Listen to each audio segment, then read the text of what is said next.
In the past 30 years, scientists have made an incredible discovery of a new creature living deep beneath the surface of the ocean, and the name of the creature is the harp sponge. Now, if you're wondering why it took so long to come across this animal, then I might have the answer. These creatures typically hang out at a depth of roughly 11,100 feet beneath the ocean's waves. This sponge species was first discovered off the coast of California thanks to a robot that was sturdy enough to explore those crazy depths the ocean has to offer. This is no doubt an area of the planet where even the most benign-looking creatures can be potentially dangerous. But even scientists were surprised to find that this creature was more than just a sponge. Now, this might seem obvious, but the harp sponge got its name because its basic structure, referred to as a vein, is the same shape as a harp.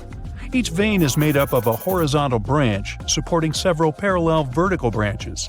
But don't let the harp sponge's fanciful and amusing appearance or its non-intimidating name fool you. Yeah, the harp sponge is very much a deep-sea hunter. It has a unique ability to capture and envelop small animals using its rhizoids, short, thin fibers. With their help, the harp sponge clings on to the soft muddy bottom and catches tiny creatures that get swept into its branches by deep-sea currents. Uh-oh. Other sponge creatures often feed by pulling bacteria and bits of organic matter from the seawater and filtering them through their bodies. But not our harp sponge. Instead, it snatches its future meal with minuscule barbed hooks that cover each of the harp sponge's branches. Now, harp sponges prefer tiny crustaceans like crabs, crayfish, shrimps, and prawns. Once the harp sponge has one of them in its clutches, it envelops the animal in a thin membrane before slowly beginning to digest it. So, pal, what's eating you? Oh, Harpo? Too bad. Researchers believe that harp sponges use this method of feeding because there aren't enough nutrients that deep down. This makes traditional filter feeding less effective. Research has shown that the creature is still in the process of evolving. Early harp sponges researchers found only had 2 veins, but later scientists discovered other harp sponges that had 6 veins. The harp sponge might have evolved this elaborate candle holder-like structure to increase its surface area. In general, harp sponges typically grow up to a length of 1 foot, but researchers have seen a creature that was 2 feet in length. The harp sponge is not only very unusual, but also beautiful to look at. See those tiny white balls on top of the branches? Now, why don't we look at some other creatures that live below the photic zone of Earth's oceans? The photic zone means the area beneath the ocean's surface that still receives some sunlight. Thanks to this, there are loads of different creatures and organisms living there. Any animal living beyond this layer qualifies as a deep-sea creature. The Tomopterus worm is a segmented worm you can find in the twilight zone of the ocean. This is the area that lies between 650 and 3,300 feet beneath the surface. These creatures are often no more than 1 inch long, but the largest of them can grow up to 1 foot. While swimming around and feeding, these worms do what researchers describe as an amazing smooth dance. That's because the creatures can swim extremely quickly and maneuver at tight angles with ease. Now, I know most people hear the word worm and think of the common earthworm, so it's quite interesting to know there's a deep-sea worm out there that never leaves the water during its entire life. Similarly, most of us try to avoid jellyfish that either rest on the sand or sit on top of the ocean waves. This isn't the case with a chrysota jelly. That's a deep-sea creature too. This beautiful jellyfish is mostly ruby red, bright orange, or electric purple. That's what helped researchers realize they had found a new species of jellyfish. The creature grows to a maximum size of 1 inch across. It has tentacles that stretch out in every direction. Now, if you come close to this jellyfish, it'll pull all these tentacles in toward its body before rapidly swimming away to avoid danger. Yes, you are dangerous. The chrysota jelly is extremely rare. You won't see it very often. You might need to borrow that deep-sea diving robot I mentioned earlier. While worms and jellyfish might seem quite harmless, this isn't the case with the Pacific viperfish. Ooh. This creature is equipped with a noticeably big mouth, like me, and the needle-like teeth inside are key to its hunting strategy. Pacific viperfish live at around 5,000 feet below the ocean surface. but they're among those numerous marine animals that migrate each night from the ocean depths toward shallower waters to dine. What's on the menu for dinner tonight? Lots of small fish and shrimp. The creature can grow up to 12 inches in length. Its two front fangs, which stick up from the fish's bottom jaw past its own eyes, are especially dramatic. When the fish unhinges its jaw, its mouth can open wide enough to engulf smaller animals, and the teeth form a cage to prevent an escape. Now, have you ever seen an underwater creature that looks like a strawberry? Trust me, it does exist. Just look at these dots on the strawberry squid. The creature has a big eye and a smaller one. You might think this unconventional pairing would be awkward and uncomfortable, but it's actually the opposite. The big left eye looks upward. It spots shadows cast by other animals in the dimly lit waters above. The eye's tubular shape helps it collect as much light as possible. On the other side of the squid's head, you can see its right eye. It's small and looks downward. This eye searches for flashes of bioluminescence produced by animals lurking in the darker waters below. Now, bioluminescence means the production and emission of light by living organisms. By the way, the squid has a nickname. And no, it's not Squiggy, although that's a great one. It's known as the cockeyed squid. This is simply due to the remarkable difference in size between its two eyes. I think I like Squiggy better, and so it goes.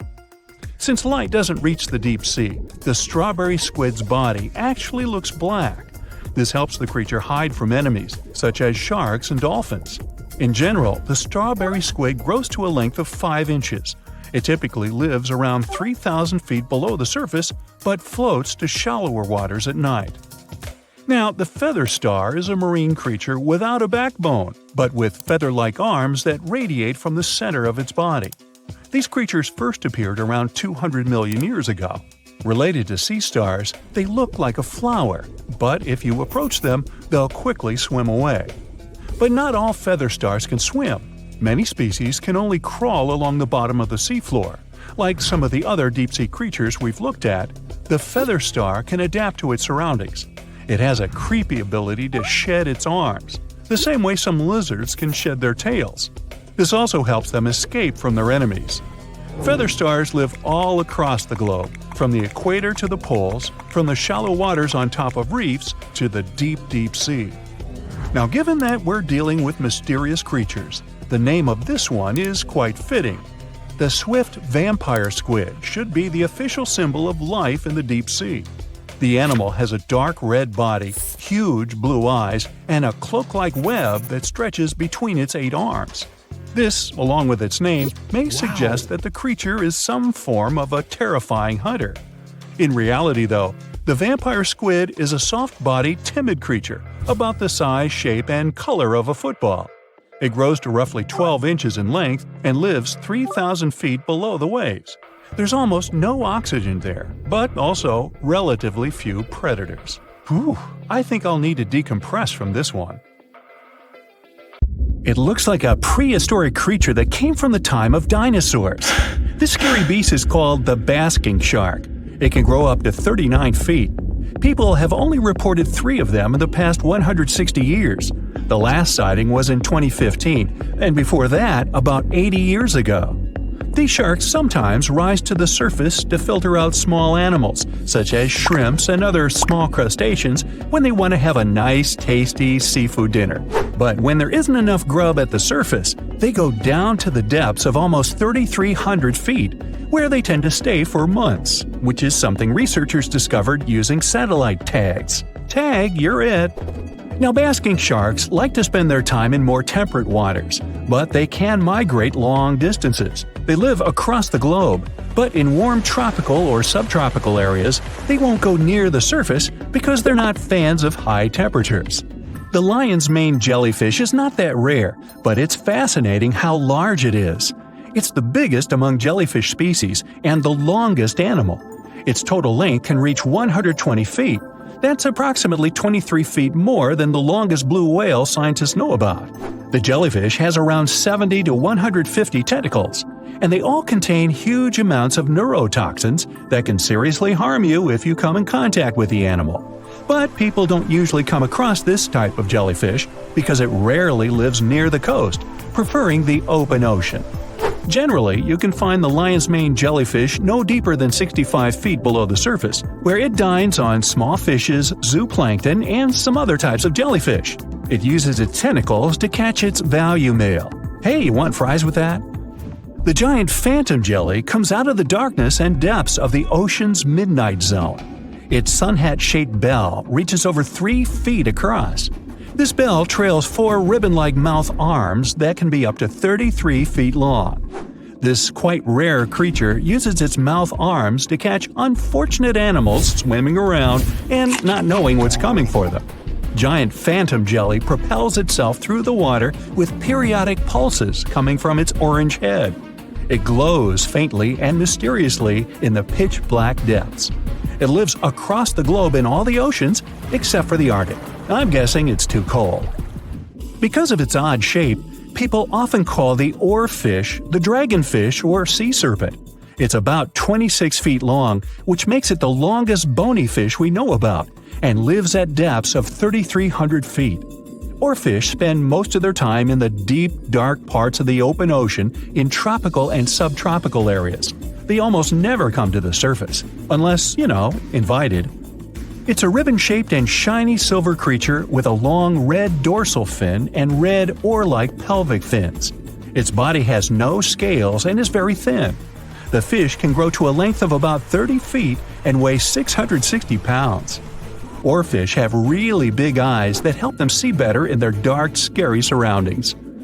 The frilled shark is definitely one of the gnarliest-looking marine animals out there. If you saw it somewhere, you'd probably think you went back to the age of dinosaurs. Yup, the frilled shark is a prehistoric creature because its roots go back 80 million years. This living fossil can grow to be 7 feet long. It got its name from its frilly gills. Even though frilled sharks have the shark part in their name, they swim similar to an eel in a distinctly serpentine way. Its mouth is terrifying. Similar to the maw of the great white shark, it has 300 trident-shaped teeth lined in 25 rows. Hey, come a little closer, huh? Researchers discovered this creature in the 19th century, but people rarely see it, and no wonder. It usually lives at depths of between 390 and 4,200 feet. Most of the time, the frilled shark feeds on squid, swallowing them whole. Its long jaws allowed the frilled shark to gape extra wide and swallow animals half as long as its entire body. Goblin sharks are very rare. Researchers have spotted fewer than 50 of them in more than 120 years. But maybe that's for the best, since we're talking about a pretty scary fella with a narrow snout and sharp teeth. It's also capable of thrusting its entire jaw outward when it wants to catch something. Sounds familiar. As it's lurking through the dark depths of the ocean, a goblin shark sees a small squid that looks quite yummy. The dangerous animal inches toward the squid. When the poor creature notices the predator, it tries to dart away, but it's too late. The shark has already thrust its jaw the whole 3 inches out of its mouth. This jaw is connected to the flaps of skin the shark can unfold. This helps a lot because the goblin shark is a sluggish animal, so it's pretty hard for it to chase its food. After finishing its lunch, the goblin shark puts its jaw back in its mouth and swims away as if nothing's happened. Goblin sharks mostly live at the bottom of the ocean. Like many other shark species, they prefer swimming alone. Here's a silver-colored creature with very rough skin. That's the ocean sunfish, with a total length of almost 11 feet. Its other name is mola. The ocean sunfish is the heaviest of all bony fish out there. People sometimes call it a swimming head because of its bizarre appearance. These creatures have such a weird shape because they're born with a back fin that never actually grows. It just folds into itself as the animal matures and creates a rounded rudder. The sunfish is a bit clumsy. It moves with the help of its mighty fins that allow the animal to swim on its side. This marine inhabitant is a solitary creature. It mostly feeds on zooplankton and jellyfish. The spotted wobbegong is one of the world's rarest sharks. It grows to be more than 10 feet long. It may not look as terrifying as some of its shark relatives, but it's pretty good at catching unsuspecting animals swimming past, mostly during the night. The animal has a spiracle, which is why it can breathe while staying still at the bottom of the ocean. It's motionless most of the time, which is why you can barely notice it. Its flat body and large pelvic and pectoral fins blend in with the underwater terrain. That's why they're so good at hiding. This ability helps when these sharks want to protect themselves too. Wobbegong means carpet shark. They usually live close to the ocean floor in coral reefs, on sandy bottoms, and under piers. People have even spotted the shark in the water that is barely deep enough to cover its flattened body. Now, blobfish lack teeth and bones, so they can't actively hunt. Since they don't have much muscle mass, they can barely move around. Hey, I had a roommate like that once. They get their energy from animals they scoop up from the seafloor. They also know how to conserve this energy. That's how it usually goes with deep-sea creatures. They don't have as much food as those animals that swim closer to the surface. Instead, they have special body mechanisms that allow them to save energy for the times when they don't have much to eat. Pressure at the depths where the blobfish lives is 120 times as high as that at the surface. That's why the bizarre creature looks like a weird gelatinous mass only when you bring it up to the surface. The pressure here is not strong enough to keep its body together. Hey, breaking up is hard to do. The white margin stargazer could compete with the blobfish for the title of the ugliest animal in the sea, don't you think? Now, this animal has eyes on the top of its head, together with an upward-facing mouth which the creature uses to hide itself in the sand. That's where it spends most of its time, with only its eyes protruding from the sand. It chills this way until some small animal passes by. It can lunge at its target incredibly quickly, literally within milliseconds. This creates a vacuum in the water that pulls in a crab, fish, or some other small, unfortunate animal. Another tactic involves venom. This fish has a venomous spine in its shoulder blade that helps with catching other animals and defending itself against enemies. Even though it's not related to the electric eel, the white margin stargazer can generate an electric shock as powerful as 50 volts. Ow! There are plenty of fish in the sea. Some of them look totally like Nemo or Dory. Then there's the butterfly fish and fancy guppy, which is indeed really fancy. And then there's… what on earth is that? I would definitely not pay for a diving experience to see this guy. The anglerfish has the unofficial title of the ugliest animal in the world, but I wouldn't dare to break that news to it. There are more than 200 species of anglerfish currently swimming somewhere in the gloomy depths of the Atlantic and Antarctic oceans, up to a mile below the surface. Some of them prefer different living conditions, the shallow tropical environments. Different kinds of anglerfish vary in shape and size, from the famous black sea devil to frogfish, monkfish, footballfish, goosefish, batfish, and sea toad. The larger ones can be half as long as a full-sized bed, but most are less than a foot long. Since the choice of meals where these guys live isn't that huge, they had to come up with a unique hunting strategy. They don't waste their priceless life energy on following prospective prey. Instead, they use a piece of dorsal spine that sticks above their mouths like a fishing pole, hence the name of the fish. There's a sac of bioluminescent bacteria that glows brightly in the dark at the end of that rod. The light lures prey, and all the anglerfish has to do is wait, and then enjoy its lunch delivered right to its mouth. Their bodies are pliable and huge, so they can easily swallow prey twice their size. Deep-sea anglerfish eat whatever they can find. Species that live in more shallow water aren't picky either, and can eat anything from shrimp to snails and small fish. Only female anglerfish have the cool fishing rod feature though. So what about their males? Finding a soulmate deep under the sea isn't that easy. I mean, literally, there's no light down there. Plus, there are frigid temperatures and low oxygen levels. Anglerfish can't afford to go on many dates in those conditions, so they mate for life. And before you go aw about it, I have to tell you, they do it in quite a special way. Male anglerfish are much smaller than their ladies. The contrast is so striking that when researchers first got interested in their love life, they thought those males were actually the offspring, or larvae, hanging out next to their moms. Certain anglerfish male species have receptors that alert them that there's a female nearby. After they mate, the male bites into his woman and stays attached to her head, belly, near her tail, and other areas he can access. While they morph together forever, the female fish gets the male's cells, DNA, and reproductive organs, but loses her immune response cells.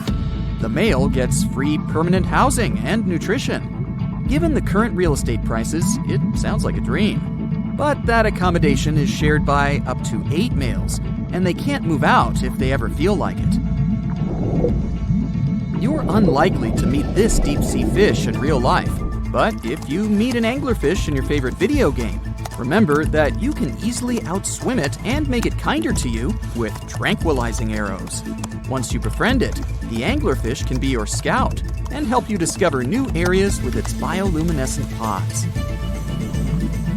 Back in the real world, down in the twilight zone of the ocean, about 650 to 3,300 feet down, the anglerfish isn't the only creature you're lucky you'll probably never meet.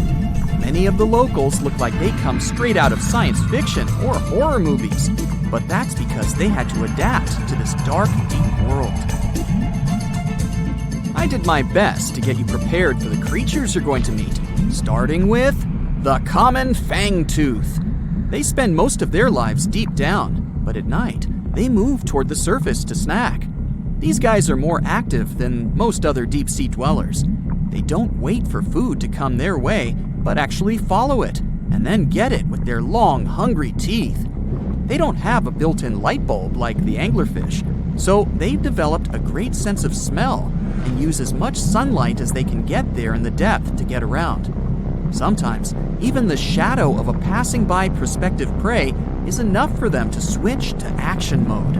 And though they don't look too charming, they're completely harmless to humans if you ever run into one of these guys. Stoplight Loosejaw sounds like a great name for an alternative band, but it's actually another deep-sea resident with sneaky hunting habits. It has special light-producing photophores under each eye. They emit green and red light like a stoplight, hence the name of the fish. Unlike other fish, these guys hardly ever leave the twilight and midnight zones. Their lower jaw is a quarter of the total body length, and the stoplight keeps it open all the time, hoping to get some lunch. It looks like a ferocious predator, but mostly prefers zooplankton, with an occasional dessert of shrimp, krill, and fish. I'm sure you didn't expect to meet a hybrid of an eel and a bird, but here it is! The slender snipe eel has a beak, much like that of a bird, with curving tips. The beak is equipped with tiny hooked teeth that the eels use to catch the antennae of delicious shrimp. And it sure is slender, stretching up to 5 feet and weighing only a few ounces. Scientists don't know all of this guy's secrets, since it's pretty tricky to study in their natural habitat. But it looks like they only produce offspring once in a lifetime, and then pass away. Glass squids like to take it easy in life and literally go with the flow. They're filled with a solution which is lighter than water, so they don't have to make any effort to move around the deep sea looking for food and partners. These creatures are transparent, so they blend into any landscape and don't even cast a shadow while moving. Talk about a great survival tactic. If danger finds it anyway, it can transform into a lumpy ball, pushing its head and tentacles into its mantle cavity. It can also release ink into the mantle and go from transparent to black. The same ink can protect it against hungry whales and seabirds. Another tactic they use to scare off predators is to activate their light-emitting organs around their eyes. I'm getting hungry. Maybe I can snack on this sea cucumber. Ouch, it's moving!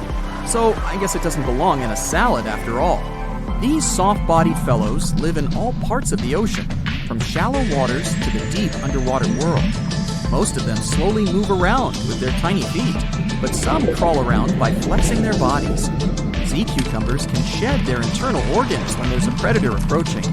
Those sticky organs distract the intruder, and the happy cucumber moves on and just grows the organs back. What's that glistening in the distance? Looks like someone dropped gems in the water. That's a sea sapphire, also known as the most beautiful animal you've never seen. Some males of this type of copepod can change color from deep blue to purple, red, or gold. 1 second later, it's gone. And it's back, shimmering bright. The secret to this magic is that their bodies are transparent and reflect light differently at certain angles. It looks like it's their way of communicating between each other and attracting mates. Female sea sapphires don't have the same superpower, but their eyes are bigger compared to males, probably to spot them from a distance. Males roam wild and free, and their ladies stay in the crystal palaces of strange barrel-shaped jellies called salps. The stonefish. Stonefish aren't going to win any beauty contests, unless the pageant is for best rock look-alike. Their tiny unreflective eyes and rough skin blend in perfectly with their environment.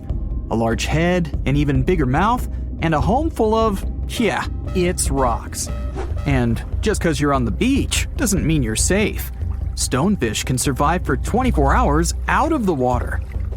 Stepping on one or even handling one won't be that fun. Their dorsal fin spines have extremely strong venom. It shoots out when they get stepped on, and can lead to paralysis or even heart failure. You'll need help fast. No wonder they're one of the most dangerous creatures in the water, or anywhere. Be careful when scrambling around rocky areas. They love to play hide and seek. The deep sea dragonfish. If there were a prize for the most hideous fish in the ocean, the deep sea dragonfish would win. With slimy, scaleless skin, massive teeth, and a face only a mother could love, this bad boy of the sea is nothing to mess with. It likes to swim between 700 feet and 6,000 feet below the surface of the ocean, where the waters are the darkest and coldest. Along with some other creatures on this list, the deep sea dragonfish relies on its bioluminescent body parts to catch prey. It also uses its hanging appendage, which boasts a little red light on the end, coming out from its lower jaw. Many fish mistake this little light for prey, luring them right into the jaws of the deep-sea dragonfish. Very clever dragonfish, very clever indeed. The fangtooth. The Mariana Trench is an underwater trench with a depth of 35,000 feet, nearly 7 miles below the ocean surface. Let that sink in. While scientists know the Mariana Trench exists, it's one of the least explored places on Earth. It's also the deepest area of Earth's oceans. And although many creatures down there probably haven't even been seen by humans yet, scientists have had the creepy pleasure of getting to know the fangtooth. The fangtooth fish shamelessly lives up to its name. Just look at that thing. The fangtooth is carnivorous and feeds on just about anything it can find that gets caught in its sharp-toothed mouth.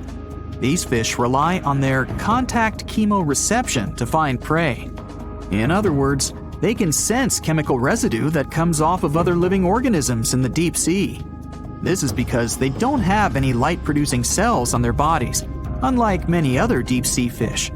On top of all that, it's pretty dark down there, so whatever crosses their path, they chomp on. While these guys look pretty scary, they're not a threat to humans. They only grow about 7 inches long. Even so, I wouldn't want to run into one of these things during a relaxing swim in the ocean. The Dunkleosteus.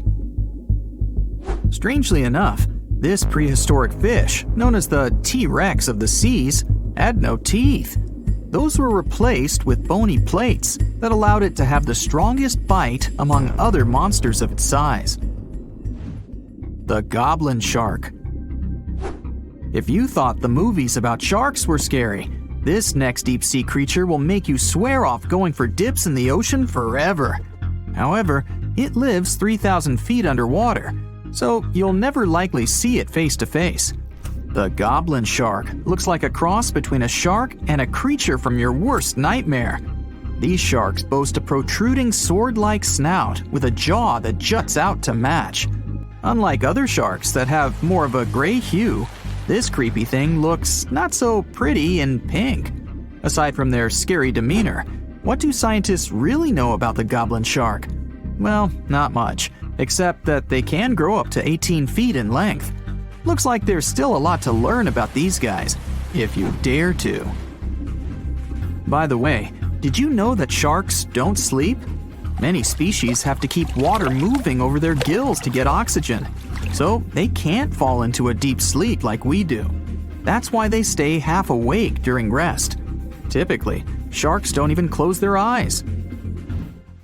The cookie cutter shark. This shark is a living horror, with lower teeth being big and sharp, while the upper ones are much smaller. When its teeth fall off, the shark eats them to maintain calcium levels. Pretty smart solution for a shark. The frilled shark. Studying the frilled shark is like looking through a portal back to prehistoric times. That's because scientists think that these eel-like sharks haven't changed much since their oldest ancestors roamed the deep sea waters, so they're sometimes referred to as living fossils. These sharks' mouths are filled with a terrifying 25 rows of backward-facing sharp teeth, 300 in total. They're designed to grasp prey and hold them tight so they can't get away, according to early studies of the shark conducted in 1884 and published in the Bulletin of the Essex Institute. Luckily for swimmers, the frilled sharks live between 390 feet and 4,200 feet below the ocean's surface, so they'll probably never run into them. Probably. This is probably the worst nightmare of any dentist. The northern stargazer. Take a look at this cutie. The northern stargazer is definitely not something you'd wish to see on the ocean floor. This horrid creature hides its body under the sand, leaving its face above to wait for prey. The tasseled wobbegong. Here's another carpet shark on our list. It lies low on the bottom of the sea and patiently waits for its prey to come by. The Australian ghost shark. The Australian ghost shark isn't really even a shark, but a very bony fish. It's also a living fossil. It hasn't changed within the last 400 million years. Believe it or not, sharks and humans have a common ancestor that lived around 440 million years ago. Even though we both evolved in our own way, there are still some signs of that connection. For example, the genome of an elephant shark is very similar to humans. The Leopleurodon. This list of terrifying creatures would be incomplete without mentioning the terrifying and prehistoric Leopleurodon. This carnivorous marine reptile existed during the Colovian stage of the Middle Jurassic era and ruled the waters at 9 feet in length. Scientists believe Leopleurodon thrived in this deep-sea trench because of its ability to swim long distances and its 4 paddle-like limbs.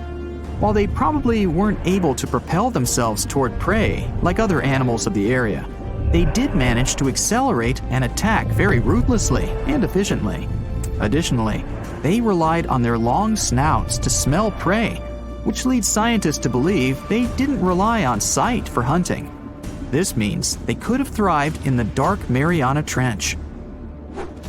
Around 150 million years ago, Leopleurodon became extinct due to competition for prey against other thriving marine reptiles. And I think I speak for all of us when I say, thank goodness for that. Considering that scientists have only explored 5% of the ocean floor and found some of the scariest sea creatures imaginable, one can only dream of what other animals reside in the deep sea waters. Perhaps it's best to keep them in your imagination. Am I right? The megamouth shark. This shark is a filter feeder, and it's friendly to humans, although its huge mouth can look quite threatening. Like basking sharks, it swims with its mouth constantly wide open, as if it were on Twitter. The gulper eel. This deep-sea eel has an easily distended belly that allows it to swallow prey twice its size in a single monstrous bite. They have very unusual jaw shapes and can reach about 2 to 3 feet in length. Do you see that large log near the ocean floor? Maybe it's part of an old ship. Treasure, gold, diamonds, I'm rich! Well, as you get closer, you notice something. It's swimming! It's not a shark or a dolphin, it's a saltwater crocodile. Now don't panic. If you bump into one of these reptiles in the sea, it's unlikely it'll think of you as food. Crocodiles have a special valve in their throat that stops them from drowning underwater, but that doesn't mean they can't bite. Usually, they're heading to a nearby island, and the quickest way there is to body surf. They can't really take the ferry, you know. Watching one from a distance should be okay. Just don't swim to shore right away. They love to ambush their lunch in shallow water. If there's one time I'd want to see a great white shark, it's when I'm diving with crocodiles. They'll gladly take a crocodile-sized nibble, given the right motivation. If you could dive right into the mysterious darkness of the ocean depths, who knows what you'd come upon? Legends that are hundreds of years old mention some giant sea monsters hiding deep down below the ocean waves, like the Kraken, the Loch Ness Monster, the Hydra, Leviathan, and so many more.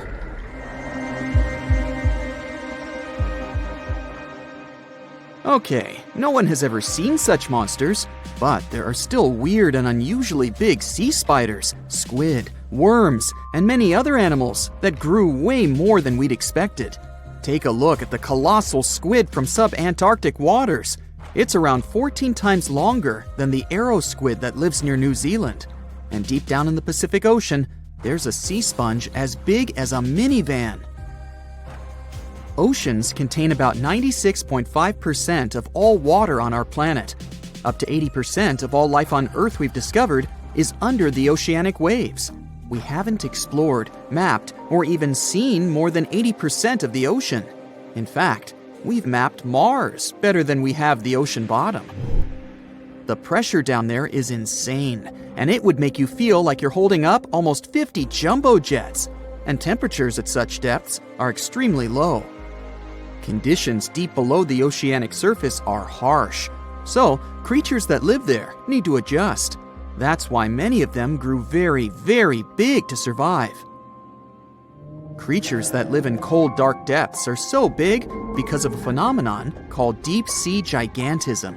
The deeper you go below the oceanic surface, the less sunlight there is. That's why the temperatures drastically fall. The result of this is increased cell size and longer life of creatures. Also, these creatures don't have as much oxygen as the marine animals that live in shallower parts, and their food sources are minimal. Much of the food they get comes from shallower waters, and only a little bit trickles down to the deeper parts. And when there's not enough food, being large is an advantage. Larger creatures can move farther and faster to find something to eat. Their metabolism works slower.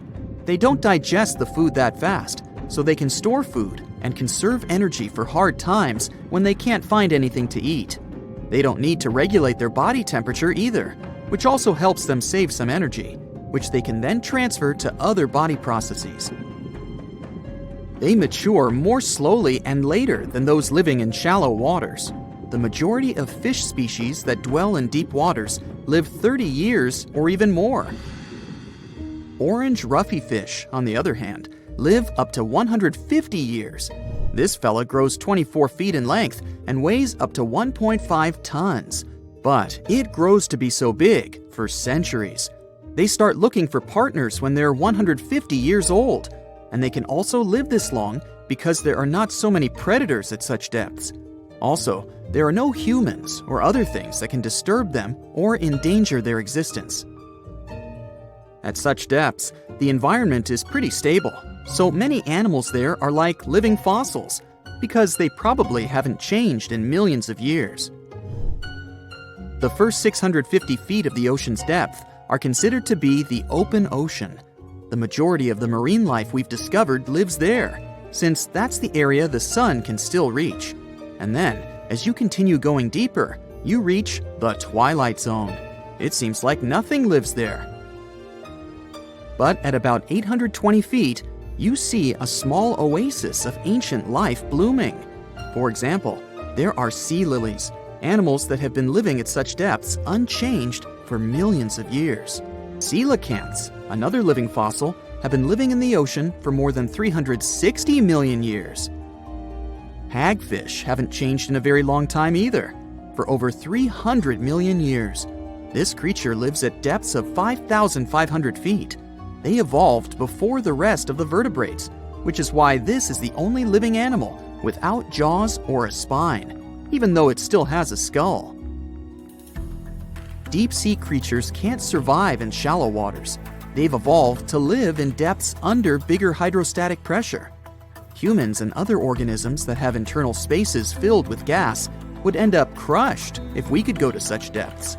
That's why deep-sea divers always need to wear special dive suits designed for surroundings with higher pressure, even though they're not going that deep to the areas where these giants live.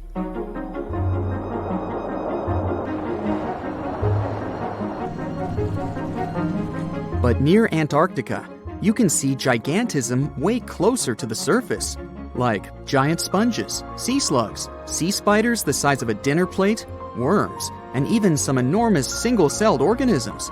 They all tend to chill in shallower waters. Scientists are not sure why exactly, but they think it could have something to do with oxygen. Giant species use just a little oxygen, and the waters around Antarctica are pretty rich in it, which means there's hardly any limit to these animals growing bigger and bigger. Back to deep-sea creatures. As mentioned, they had to adjust to strong pressure, so they almost don't have any air gaps in their body at all.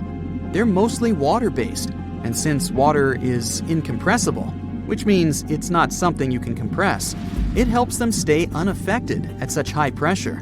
But because of all that, if they were to go up towards the surface, they'd probably swell up, maybe even explode. Just look at the blobfish, the one that takes the title of the ugliest animal in the world. It looks normal deep down below the surface, where its natural habitat is. But when it gets up to the surface, where the pressure is 120 times lower, it changes its shape. The blobfish doesn't have a skeleton or muscles, so without high deep-sea pressure, it ends up being all floppy and saggy. The dark oceanic depths are not just scary to watch, but to listen to as well. In 1997, scientists were trying to find underwater volcanoes located off the South American coast. During their travels, they recorded one of the loudest noises ever registered. It was pretty weird, too. It was so loud, even sensors from more than 3,000 miles away managed to pick it up. They later called it the bloop. It took them 15 years to conclude the sound came from an ice quake. That's when seismic activity breaks frozen ground. Water at the bottom of the ocean is not always extremely cold. There are hydrothermal vents on the seafloor, and the water that comes out of them can be up to 750 degrees Fahrenheit. Powerful pressure, yep, the same one that would crush you, is something that doesn't allow the water to boil. There are hundreds of animal species that live near deep-sea hydrothermal vents. Some of them, such as tube worms, are not like anything we have seen before. These worms absorb chemicals from vent fluids. That's how they feed bacteria that live in them. And in return, those bacteria give them the carbon the tube worms need to survive. 2/3 of all of the coral species scientists discovered live in dark, deep, and extremely cold parts of the ocean. Some even live in parts that are 3 miles deep. They can survive at low temperatures, such as 28 degrees Fahrenheit. Some of these cold water corals are more than 8,000 years old. They form amazing structures that can rise up to 115 feet tall. The deep is not just a mysterious world of unusual creatures. The landscape under the oceanic surface is magnificent too. The canyons hiding there make even the Grand Canyon seem small. For instance, check out the one located in the Bering Sea, the Jemchug Canyon. Its vertical relief is more than 8,500 feet deep. That's huge. The largest ocean waves are not the ones you can see from the shoreline.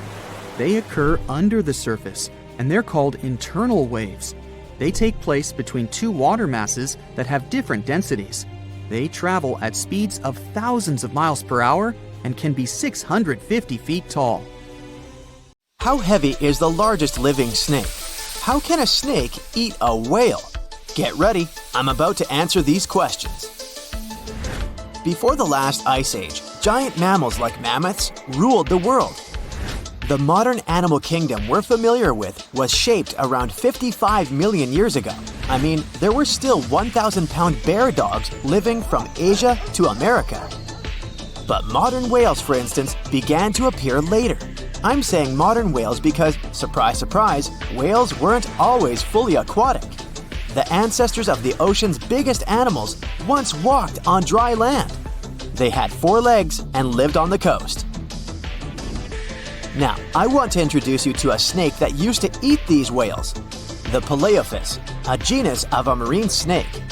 Scientists say it's hard to understand how big the Paleophis was due to its fragmentary fossil record. They assumed that it could have reached up to 40 feet long. Its fossils were found in different parts of the world, from England to Morocco and Virginia, USA. The Paleophis is extinct now, and sea snakes today are only about a quarter of the size this majestic creature used to be. So no need to worry about this underwater monster. But there once was an even bigger snake, the Titan boa. It was around 50 feet long and most likely weighed over a ton. It used to live in what is now known as northeastern Colombia around 60 to 58 million years ago. Scientists say that it mostly fed on fish. Another giant animal that lived in the past was the black Gigantopithecus. These primates aren't related to gorillas. They lived in the area of modern China. Some people believe that they're still alive, but so far, no one has laid eyes on them. Some people even go further and say that the stories of Bigfoot or Yeti are based on these animals. This rodent became extinct about 2 million years ago. Its main habitat was South America, more specifically, Uruguay. What's astonishing about this species is that it was the largest rodent ever known. It was bigger than a bull. Scientists believe that it weighed up to 1,000 pounds. A distant relative of this rodent is still alive today. It's called the pacarana. It's a rare animal that lives in South America.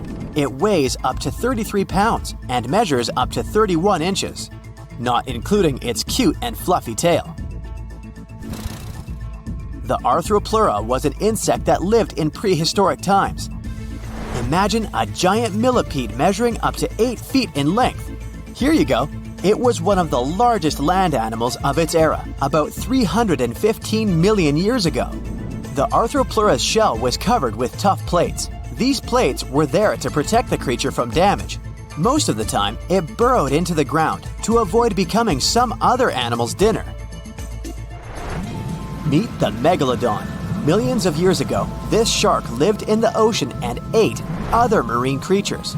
It had wide teeth, and its jaws were so powerful that the animal could finish off its prey with the force of its bite. It was one of the largest sharks to ever exist. Yet, this predator also went extinct. Scientists don't really know the reason. This made me wonder why animals were so big in the past. Nowadays, smaller creatures flee or hide from predators. But apparently, it wasn't like this before. Many centuries ago, animals didn't just run or hide, they fought back. Research suggests that this behavior may have been the most important motivation for prey to grow bigger. A study compared the skulls of ancient animals to those of their modern peers. The skulls of predatory animals have become shorter and narrower, while the skulls of the animals they hunted have become longer and broader. This means that predators learned to become experts in hunting, while prey worked on developing their defense skills. You see, a larger body size was a great advantage because it made it harder for predators to take down the animals they hunted. The bottom line, Self-defense made prehistoric animals larger. The second reason why ancient animals were larger is related to their bones. They had hollow bones, which are lighter than solid bones. This type of bone allowed large animals to move quickly. Let's take sauropods. They were a dinosaur subgroup. Sauropods had giraffe-like long necks and snake-like long tails. Compared to their body size, their head was really tiny. But since their bones were quite light, they could move around without having to carry additional weight. The eating habits of these animals were also related to their body size. When experts examined the fossils of one extinct mammal species, they found out that these animals had a diet that was high in nutrients and low in fiber. And this mammal was the largest land animal of its period. In other words, following this diet, mammals could grow to be very large. There was plenty of food out there, so they didn't have to worry about finding it. Fun fact, these animals also took chewing out of the picture. They could swallow their food in large pieces instead of taking small bites. Environmental conditions also played an important role in the evolution of larger animals in prehistoric times. Those animals tended to live in warm, moist climates that provided them with a lot of food. They didn't have to compete for food sources. Researchers believe that because of these conditions, natural selection worked in a certain way. I mean, body size was more important than such traits as agility and speed. Oh, and did you know that large animals tend to produce more carbon dioxide? And ultimately, a bigger volume of carbon dioxide increases the amount of vegetation in the animal's habitat. As for the abundance of oxygen in the atmosphere at that time, it could be another vital element for some animals' growth. A good but scary example of an animal that benefited from the high levels of oxygen can be the cockroach of the Paleozoic era. At that time, cockroaches were the size of modern house cats. Now this one would give me the chills if I ever faced it. Ugh. What about today? Well, there are over 3,000 species of snakes on Earth. The smallest snake in the world is the Barbados thread snake. It's only around 4 inches long when fully grown, and the largest one? It's the reticulated python. This snake reaches around 20 feet in length. The longest python was discovered in 1912. It measured 32 feet long. As for the largest and heaviest reticulated python, it was named Medusa. Medusa was approximately 25 feet long and weighed 350 pounds. These reptiles lived in Southeast Asia in rainforests, woodlands, and grasslands.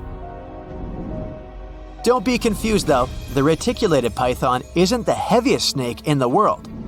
This title belongs to the green anaconda. It weighs approximately 500 pounds. Green anacondas are found in South America and Trinidad in damp, humid areas. I have a bonus for you. Here is a flying snake. You can find these snakes in Southeast Asia. They don't fly like birds, of course, but they do use the power of flight. They can go as high as 300 feet. They leap from tree branches into the air. Once they take off, it's all about aerodynamics. Their main technique is flaring their ribs and pulling in their abdomens. While airborne, they undulate from one side to another and slightly up and down. This motion helps snakes to turn and glide. Why bother with all this if they can just crawl in an old-school way? Scientists aren't sure, but they believe it might be related to escaping from predators. This way, they move from one tree to another without having to get down to the ground. Every now and then, people discover fossils of animals that lived millions of years ago. These ancient discoveries continue to capture our imagination. Which of these animals would you like to see alive? There's a lake in the heart of Asia that holds 1/5 of all the world's liquid freshwater. It's more than all the 5 Great Lakes have together. Even if all the rivers on our planet suddenly changed their direction and set on a mission to drain this lake, it would take them a whole year to finish the job. I'm talking about the deepest lake in the world, Lake Baikal.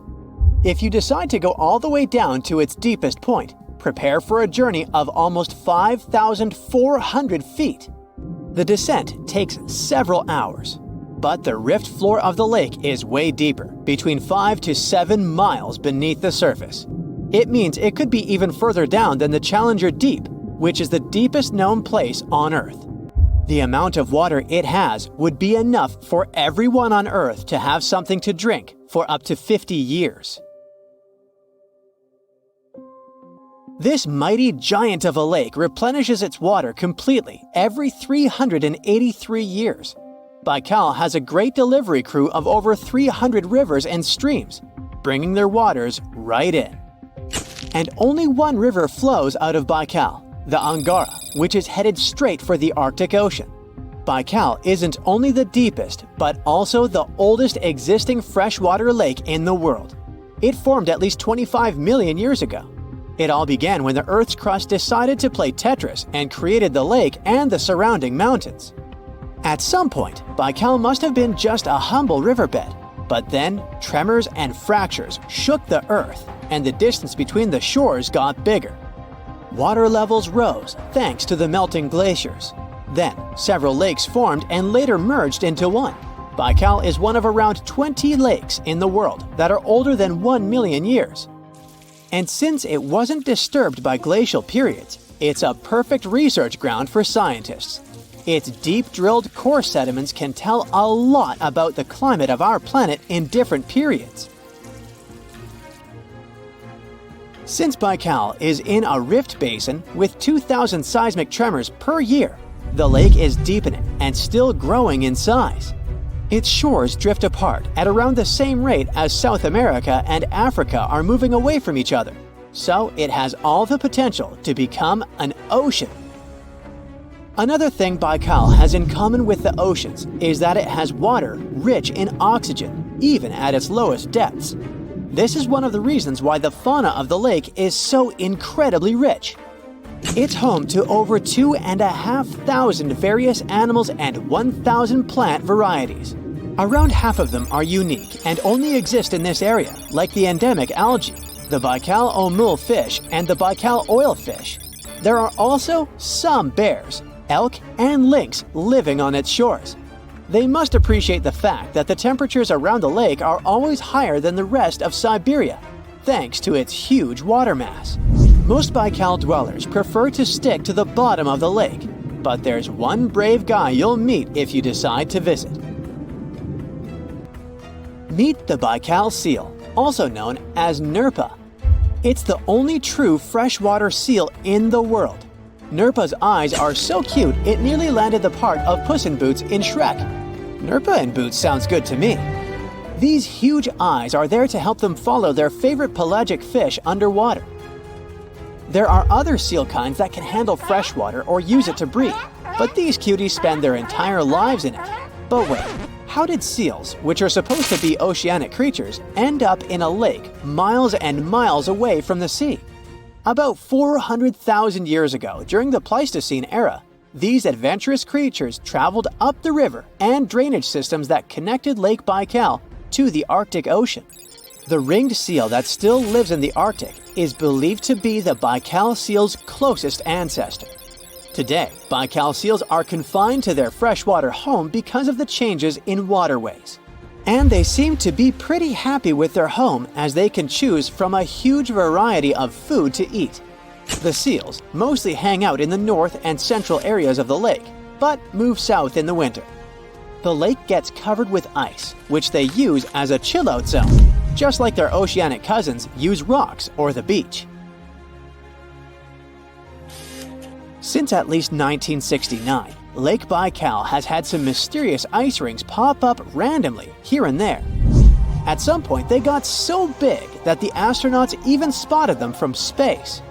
The rings usually appear in late April, but can be there in January or May. Scientists couldn't crack the code on how these rings form for a while. They had all sorts of theories, and the most popular involved methane gas bubbles from the lake's depths. But then, scientists noticed that some of the rings were in shallower waters, where gas emissions don't happen. So, an international team of scientists decided to solve the mystery. They traveled to Lake Baikal, drilled holes in the ice, and dropped sensors into the water. In 2016, when they started the research, they heard that 2 vans had gotten stuck in the mysterious ice rings. Once they had analyzed the data from the sensors, it turned out that the secret behind the rings was warm eddies flowing clockwise under its ice cover. The currents were less intense in the center of the eddies, so the ice above them was thicker at the edges. The waters of the lake are so clear that you can see some extremely deep parts up to over 130 feet down. This is thanks to the surrounding mountains that send off melting ice right in. Plankton that live in the lake also helps clean the floating debris. When this crystal clear water freezes, it forms an unusually thick and see-through layer of ice. The wind likes to play sculptor on Baikal and creates one-of-a-kind pieces of art here. It picks up water, which, of course, freezes into the most unusual designs. Frozen bubbles and icicles you've never seen before. The location and geography of the lakes and the cycles of melting and refreezing create the perfect conditions for this ice workshop. And you can even see rocks that seem to be floating. The bottom of the rock freezes to the surface of the ice. Then, the strong winds wear away the surroundings, leaving a perfect pedestal for the rock. If you think the floating rocks look eerie, how about Baikal's version of the Loch Ness Monster? The local Buryat people have a legend about the water dragon master that lives in the lake. A dragon is believed to be the most powerful creature living on Earth in Asian mythology. They believe there are 4 dragons living in the 4 seas, each responsible for one of the cardinal directions. Baikal is the North Sea in this story. The image of this dragon is supposedly etched in ancient petroglyphs on the cliffs of Baikal. There's also a hefty stone slab that looks like a monument dated back to somewhere between the 3rd and the 9th century BCE, depicting a mysterious water monster. Imagine the stories this stone could tell, echoing the whispers of a bygone era and leaving us to unravel the enigma of the Baikal cliffs. The legend says that a local warrior was chasing the dragon. He finally reached the largest Baikal island of Alkan. He was ready to face and defeat the dragon, but the beast turned into a beautiful girl, and they got married. That's one unusual twist to a classic defeat the dragon and take the girl story. So, local legends describe that dragon as a giant sturgeon with an almost gator-like snout and armored body. In reality, the mythical monster must be one of the many huge fish living in the lake. They can afford to grow to several feet in length thanks to the high levels of oxygen in the water. Beluga sturgeon can weigh several thousands of pounds, lives up to 50 or 60 years, and never stops growing. Are you a pro swimmer? Brave enough to take a dip in any ocean or sea? Bad news.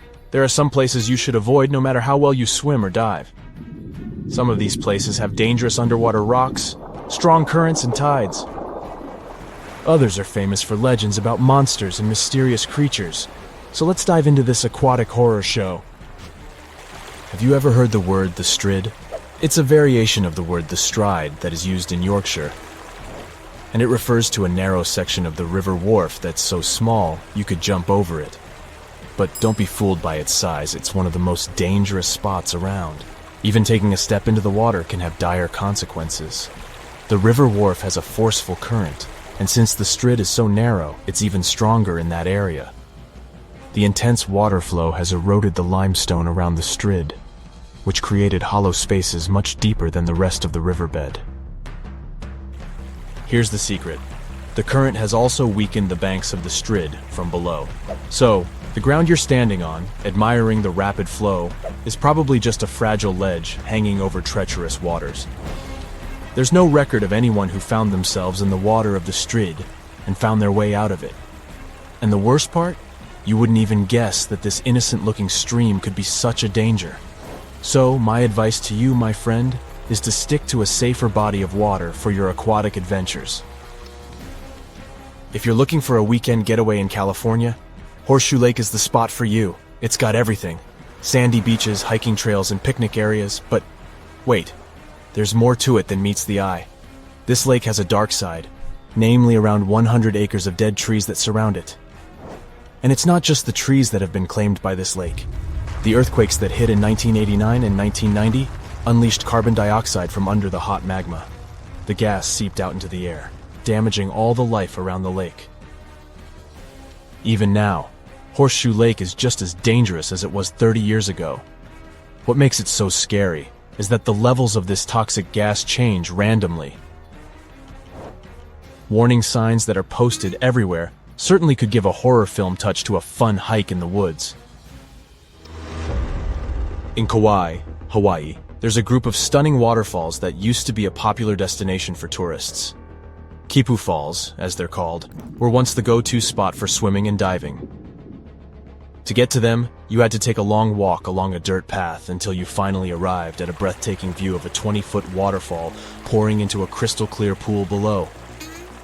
But since 2011, this area has been off-limits to the public. Why, you ask? Well, there have been a lot of accidents at Kipu Falls. Obviously, jumping off the top of the waterfall would be an obvious reason for that, but in addition, there were much more mysterious cases. Witnesses tell tales of swimmers peacefully enjoying the pool at the bottom of the falls, only to be suddenly dragged under the surface. No definite explanation was found to these accidents. The locals believe that the water spirit Mo'o is to blame because it doesn't appreciate being disturbed by loud tourists. There's also a theory of a powerful whirlpool at the bottom of the pool. In any case, guide publishers do not mention Kipu Falls anymore, and trespassing is severely punished. The Samisen Hole, located in the Gulf of Thailand, is the ultimate spot for thrill-seeking divers, but it's also the most dangerous one. With a drop of 280 feet, it's the deepest diving site in the region. But its depth is not the only reason it is considered a place to avoid. The area is a major shipping zone for giant oil tankers. The strong currents around the hole make diving even more treacherous. And if that's not enough, the Samisen Hole is also home to deadly barracudas that could easily attack unsuspecting divers. The water is so murky that visibility is nearly zero, making it challenging to spot these aggressive sea creatures. All in all, the Samisen Hole is a breathtaking but extremely hazardous spot that should only be explored by experienced divers with nerves of steel. Let me tell you about New Smyrna Beach, the shark attack capital of the world. If you're looking for a relaxing vacation spot in Volusia County, Florida, you may want to reconsider this beach.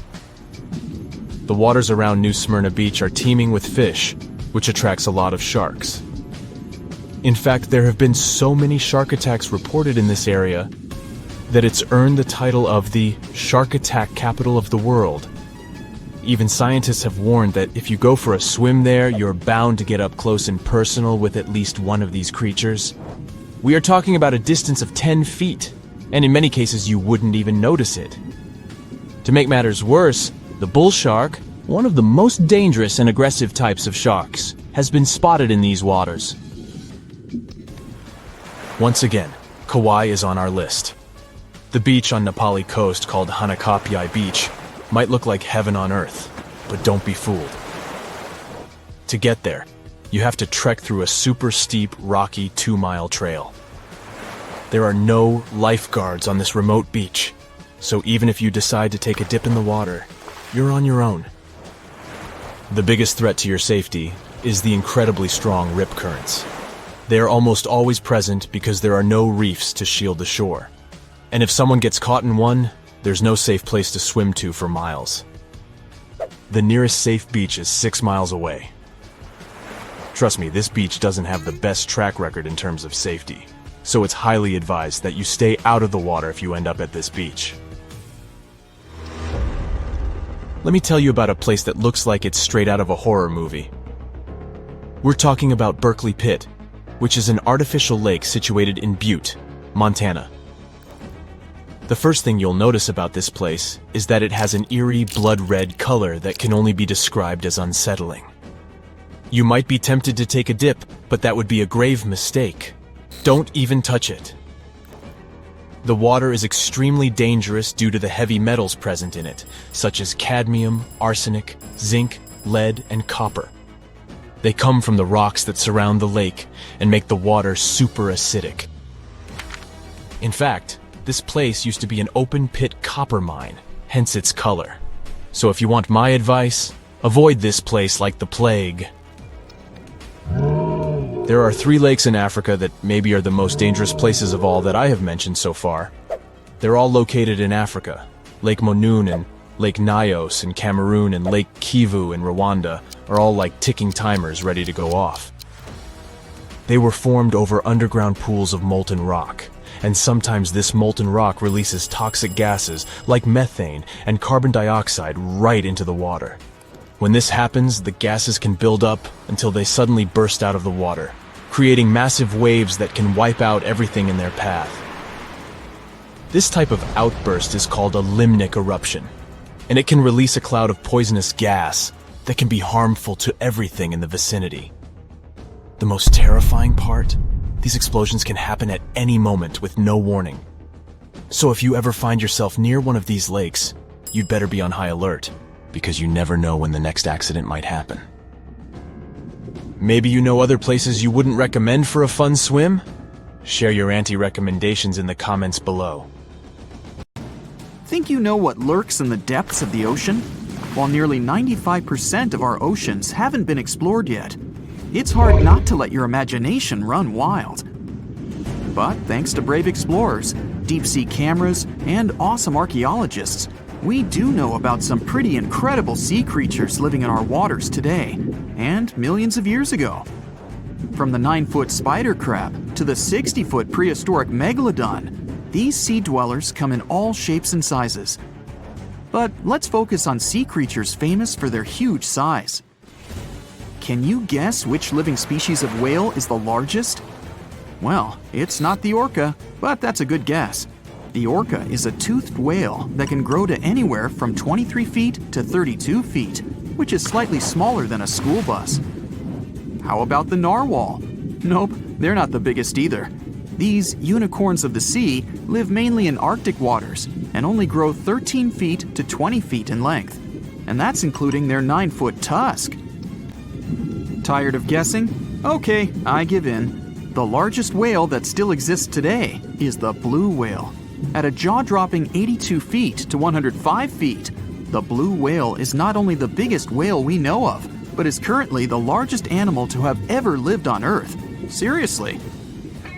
These animals are bigger than a T-Rex, and even the prehistoric Megalodon. If you were to put a blue whale next to a school bus, it would look like it could swallow it.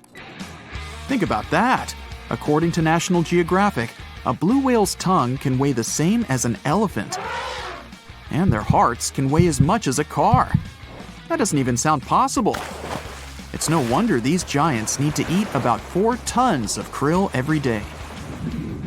While there aren't too many animals living today that can compete with the blue whale's epic proportions, there is an entirely different species that is a good contender, and it's not quite what you would expect.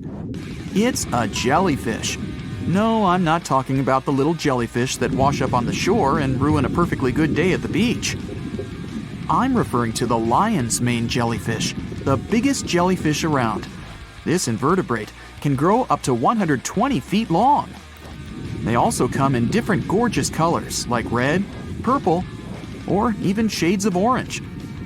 As if their length wasn't impressive, the lion's mane jellyfish boast a whopping 8 sets of 70 to 150 tentacles. That means they can have up to 1,200 in total.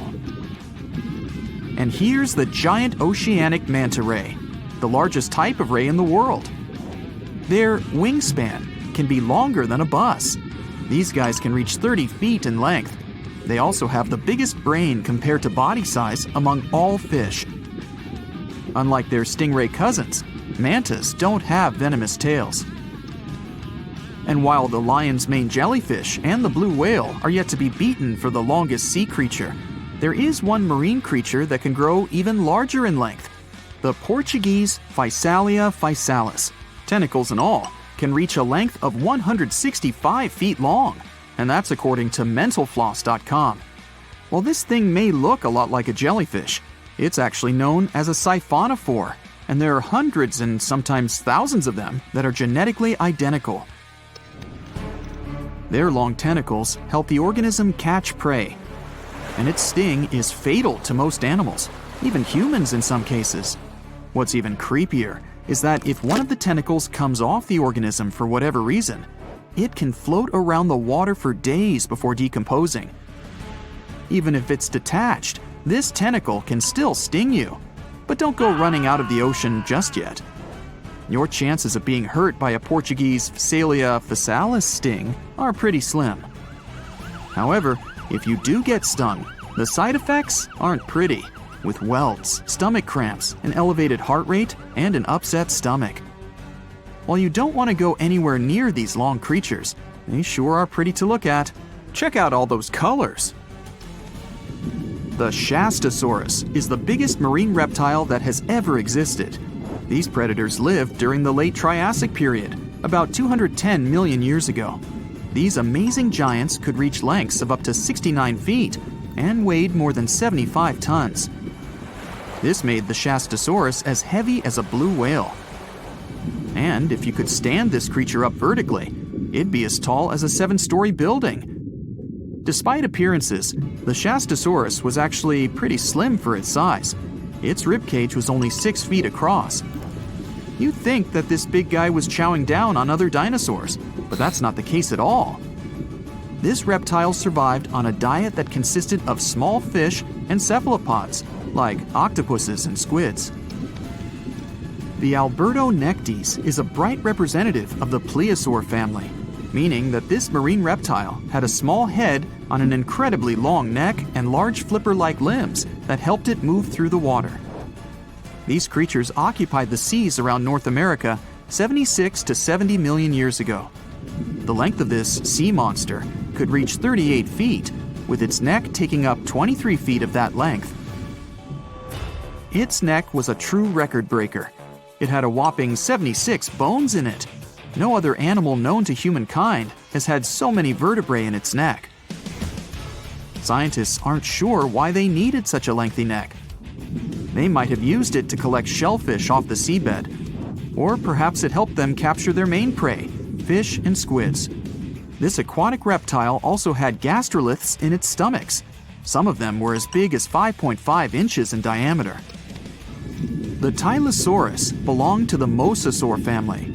It dominated the shallow seas of North America about 85 to 80 million years ago. This was an enormous predator, with the biggest representatives reaching 45 feet in length. It had a narrow hydrodynamic body with a blunt, powerful head that the animal used to ram and stun its prey. Its body was equipped with agile flippers and a long tail decorated with a maneuverable fin. The Tylosaurus was a carnivore, and its diet included not only fish, turtles, and small sharks, but also other mosasaurs, plesiosaurs, and flightless birds. Meet Ophthalmosaurus. This prehistoric reptile thrived during the late Jurassic period and lived in oceans all over the world. Ophthalmosaurus weighed somewhere around 6,000 pounds and grew to approximately 16 feet long, according to newdinosaurs.com. That's about the same length as the beluga whale that exists today. It's too bad these guys went extinct before we had a chance to see them ourselves, as their cartoonish wide eyes and dolphin-like features are pretty darn cute. Of course, the Ophthalmosaurus evolved over time to become ophthalmologists, or eye doctors that we know today. No, that's just a lie. Just testing you. The Mosasaurus is a truly gigantic predator that dominated the seas all over the world about 66 million years ago. According to fossil evidence, some specimens could be more than 50 feet in length. This fact makes the Mosasaurus the biggest marine carnivore of its time. One of the most terrifying things about this creature was its crocodile-like head, decorated with literally hundreds of razor-sharp teeth, neatly organized in 2 rows on both jaws. The thing is that it was pretty challenging for the Mosasaurus to grab its prey in the water. That's why it had all these teeth, plus something special: pterygoid teeth anchored to the bones on the roof of its mouth. This made hunting and holding onto its prey much easier. The Styxosaurus belonged to the plesiosaur family and lived during the late Cretaceous period, around 85 to 70 million years ago. Upon first glance at this dinosaur, you might mistake it for a sea snake, and it'd be an honest mistake. Sticks? The deeper you go, the creepier they get. You're about to travel to the darkest ocean depths and check whether this claim is true. Are the creatures living there as scary as people think? You go 120 feet down underwater. Pay close attention to the bottom under your flippers. Oh my, what's that terrifying face half hidden in the sand? That's the northern stargazer. You can meet this fish in the eastern United States. It buries itself in the sand until unsuspecting prey gets near. Then, the nightmarish creature electrically shocks the poor animal and dines on it. You are moving deeper to 240 feet under the surface. That's where you spot a colorful, puffy creature, no more than 1 foot long. It's the sarcastic fringehead. At first, the fish seems to be harmless. Only unless it's provoked. When this animal is agitated, it opens its huge mouth to fend off predators. This defense tactic is a sight to behold, both surprising and frightening. Luckily, the fish is no threat to people whatsoever. The creature you see next can comfortably live in shallow waters, but you meet it at a depth of 900 feet. You don't even need to wonder why the animal's called the Game of Thrones brittle star. Unlike starfish that slowly crawl across the seabed, this creature moves fast. It wriggles its long, flexible arms to get from point A to point B. Its body is protected by a hard calcium carbonate shell. Also called snake stars, these creatures are tiny and easily fit in nooks, cracks, and small crevices in rocks. At a much greater depth of 2,000 feet, you come across the giant squid. For a long time, it was thought to be a creature from legends rather than a real animal. The giant squid was first caught on camera in 2001, and it's exactly as big as its name implies. The creature's eyeballs are the size of soccer balls, and the squid itself can weigh up to 600 pounds. Almost 3,000 feet below the surface, you get spooked by another creepy-looking animal. It's somewhat red and rather small, no longer than 1 foot long. As you approach the creature, it looks rather docile, or maybe just indifferent. The vampire squid, that's the animal's name, looks like an umbrella with tentacles. It doesn't even produce ink, so you leave it alone. Soon after that, at a depth of 3,200 feet, you meet the cookie cutter shark. This creature is a parasite. It attaches itself to big fishes, dolphins, whales, and sometimes even people. Then, using its neatly arranged serrated teeth, it gouges out cookie-sized pieces of meat. This nasty glowing animal doesn't grow larger than 20 inches and lives in the ocean twilight zone.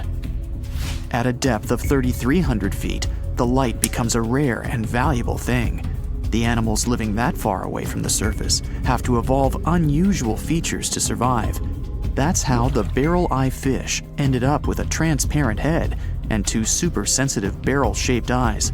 Right now, pretty much like always, they're pointed upward, allowing the fish to see potential prey and you. Almost 4,000 feet below the surface, you see something droopy and saggy. The blobfish doesn't have a skeleton or any muscle. Its jelly-like flesh lets the creature survive incredible water pressure. Despite its appearance, the blobfish is an ambush predator. It usually lies very still on the bottom, waiting for unsuspecting prey to swim by. You go a bit deeper and spot a creature that looks particularly ghastly. The goblin shark senses prey with its snout. The creature's terrifying jaws are attached to elastic ligaments. When some animal comes too close, the shark catapults its mouth forward to catch it. If your mouth could do the same, you would be able to eat things dangling 7 inches away from your face. Even deeper than that, at 5,000 feet, you notice another member of the shark family. The frilled shark looks like an overgrown eel, but its gills are lined with red fringe at the edges, hence the name. The creature's horrifying mouth has 25 rows of razor-sharp backward-facing teeth, 300 in total. The shark prefers to hover in the water, waiting for its prey to come closer. Then, it charges at it like a snake. Suddenly, you see something glow brightly like an electric bulb. But after coming closer, you recoil in horror. The creature looks like an upgraded eel equipped with oversized teeth. That's the deep-sea dragonfish that can live at a depth of 6,000 feet. Chemical processes going on inside the fish's body produce an eerie red glow. This glow is used to communicate with other fish. At the same depth, you meet another deep-sea inhabitant. Its most prominent feature is its huge mouth. Thanks to it, the gulper eel can swallow its prey whole. Its stomach can expand to a terrifying size when it needs to fit something large. At a depth of 6,600 feet, you come across an angry-looking creature with a fishing rod over its head. It's the deep-sea anglerfish. The animal has an unusual dorsal spine, even though it's worn only by females. It protrudes above their mouth and has a lure on its tip, some luminous flesh that baits prey. The anglerfish has such a big mouth and its body is so pliable that it can swallow animals twice its own size. You're 7,000 feet down when you see another fish that's glowing in the dark. The black dragonfish is a sly creature. It has its light-producing organs arranged along its belly. The spooky creature also has gleaming flashlights next to its eyes. They help the animal find prey and attract potential mates. At the same depth, you also spot an enormous pillbug. But unlike the critter you can find in your garden, this one is at least 20 inches long. That's the giant isopod, and it is, indeed, related to the roly-poly, as well as crabs and shrimps. These creatures may look somewhat scary, but they're harmless. They feast on other deep-sea animals only after those have passed away. At a depth of 13,000 feet, you notice the ocean floor has become a bit fluffy. That's because it's covered with zombie worms. These creatures rarely grow to be more than 2 inches long, and still, they can break down fairly large animals, so strong the acid they produce is. The worms' feathery appearance makes them look like plants, but the truth is, these creatures munch on rock-hard bones of the world's largest animals, such as whales. The grid-eye fish almost scares you out of your mind soon after that. This creature has a pair of large greenish oval plates on the top of its head and no eyes whatsoever. Experts believe that these bony membranes detect light coming from predators, saving the fish's life.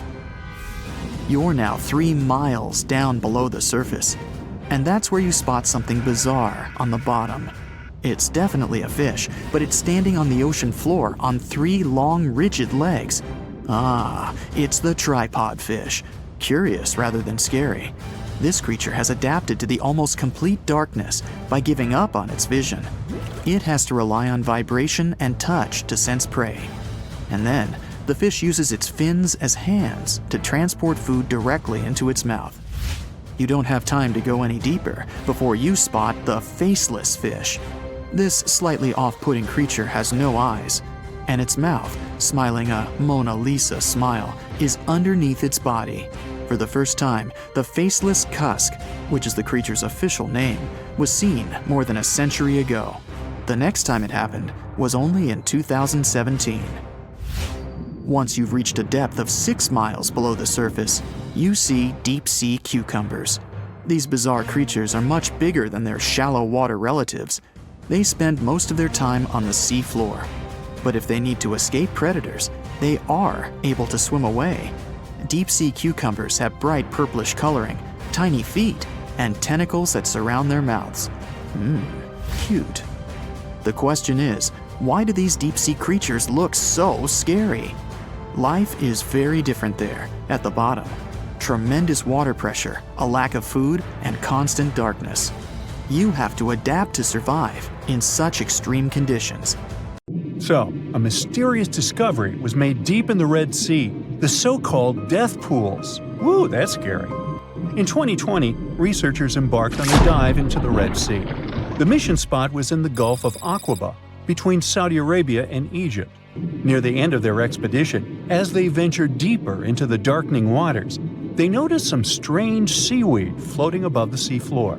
They decided to use a remotely operated vehicle and investigate it. Suddenly, they discovered these strange, motionless lakes of water within the sea. These are called brine pools. They're basically pockets of salty water deep on the ocean floor. And when I say salty, I mean it. Sometimes they're up to 8 times saltier than the ocean water itself. Mysteriously, they don't mix well with the surroundings. They formed millions of years ago, sometime during the Miocene epoch, back when weird creatures roamed the earth, like me, and deeply buried mineral deposits dissolved into the water. The largest pool spans about 170,000 square feet. Meanwhile, 3 smaller ones are under 107 square feet each. At first, this discovery didn't seem that scary. But here's why they're so horrifying. Not only are they disgustingly salty, they also lack oxygen. Now hold on a sec, isn't that normal for something that's underwater? Well, it turns out the Earth's waters are full of oxygen, and at least half of this element on our planet comes from the oceans. Just like plants on land, marine plants such as phytoplankton, seaweed, and algae munch on sunlight and produce oxygen through photosynthesis. They release lots of it into the surroundings. Marine life then eats half of it, so only about a quarter of the oxygen that we breathe actually comes from the oceans. Just like us, sea creatures need this element to survive. Without it, they can't breathe and support their metabolism to live. That's why these pools are super dangerous for most of them. It's like a puddle of thick syrup for bugs. When they get in, the poor things immediately suffocate and pass away. Which is why the pools are surrounded by a graveyard of marine animals. But let's see how these things can exist in the first place. Have you ever tried making ice cubes from salty water? Spoiler, it's pretty hard. When you add salt, the water gets harder than usual to freeze, a phenomenon that has a funny name, freezing point depression. Oh, that's because salt interferes with the hydrogen bonds between water molecules. As it finally freezes, stuff like particles, dirt, or dissolved salts get pushed out to the sides. As a result, the salt's kind of squeezed out of the ice crystals and gets trapped near the edges in small bubbles or pockets. Something similar happens in the ocean when seawater starts freezing under super cold polar caps. The salt doesn't freeze with the water. Instead, it gets pushed out, forming a super salty cold liquid, the brine. And then it sinks down to the ocean floor. On a large scale, all this process also helps currents to form. Despite being so dangerous, the pools are still full of microbial life because microbes couldn't care less, they'll survive anywhere. There are literally thick mats of them in the brines. There are also some salt-loving creatures, like shrimps and eels, hovering around the pool's edges. They're being super creepy, waiting to catch unsuspecting prey that ventures too close to the toxic death pool. Ew. Well, it sounds icky, I know. But this discovery gives us some fascinating insights into how life might have originated on Earth. We already know from the evolution theory that we came from the ocean. But now scientists think that life might have begun in the deep sea in some super dark, oxygen-free places. These brine pools are like time capsules. They're one of the closest things we've found to the early Earth. They can tell us the planet's history of earthquakes, floods, tsunamis, and more. For example, they have some traces of rainfall that happened over 1,000 years ago. And they can also help us search for life on other water-rich planets. For example, Mars most likely used to have huge oceans on it. Now, NASA scientists want to send a special instrument called HABIT for a special red planet mission to study things similar to our brine pools. This will tell us more about how life appears and survives in the universe. There is lots of unexplored fascinating stuff like this in the Red Sea. That's why scientists conducted the so-called Decade Expedition and spent around 5 months exploring the place. This expedition was launched by the National Center for Wildlife. They made so many remarkable discoveries that now we've got 77 new research papers. For example, they found over 10 blue holes, incredible underwater sinkholes that host unique ecosystems. They also learned that dolphins can use those blue holes to protect their young from predators. Scientists also found traces of great white sharks, a creepy community of deep-sea lanternfish living in low oxygen conditions, and even a new coral species.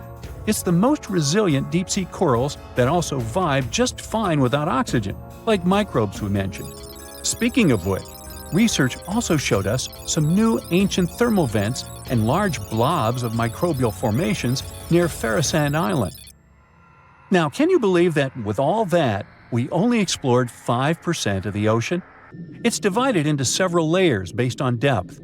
Each layer becomes darker and more isolated from sunlight as we go deeper.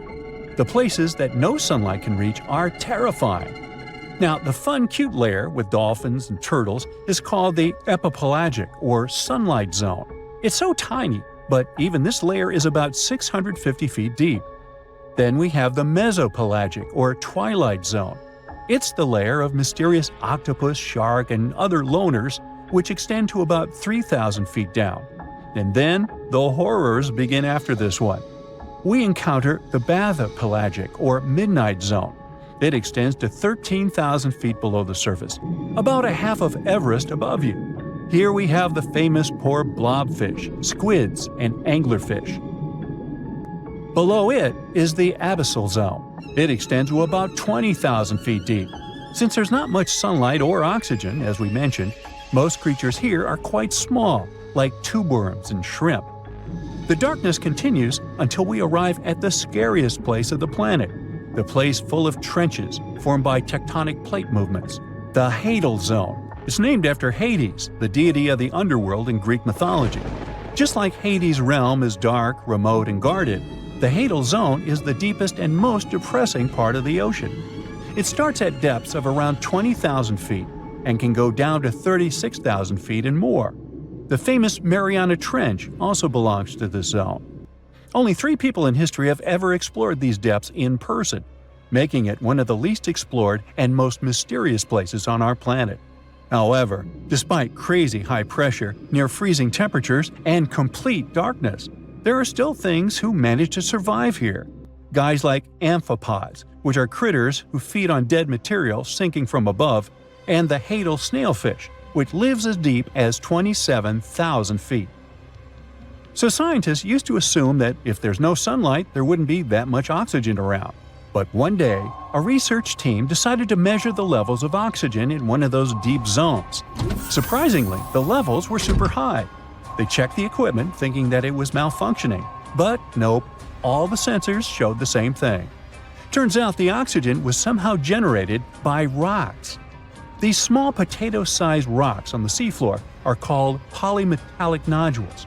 They're rich in metals like copper, nickel, and cobalt, and they're basically like small batteries. When you put a battery in salt water, it can produce bubbles of gas, a process called electrolysis.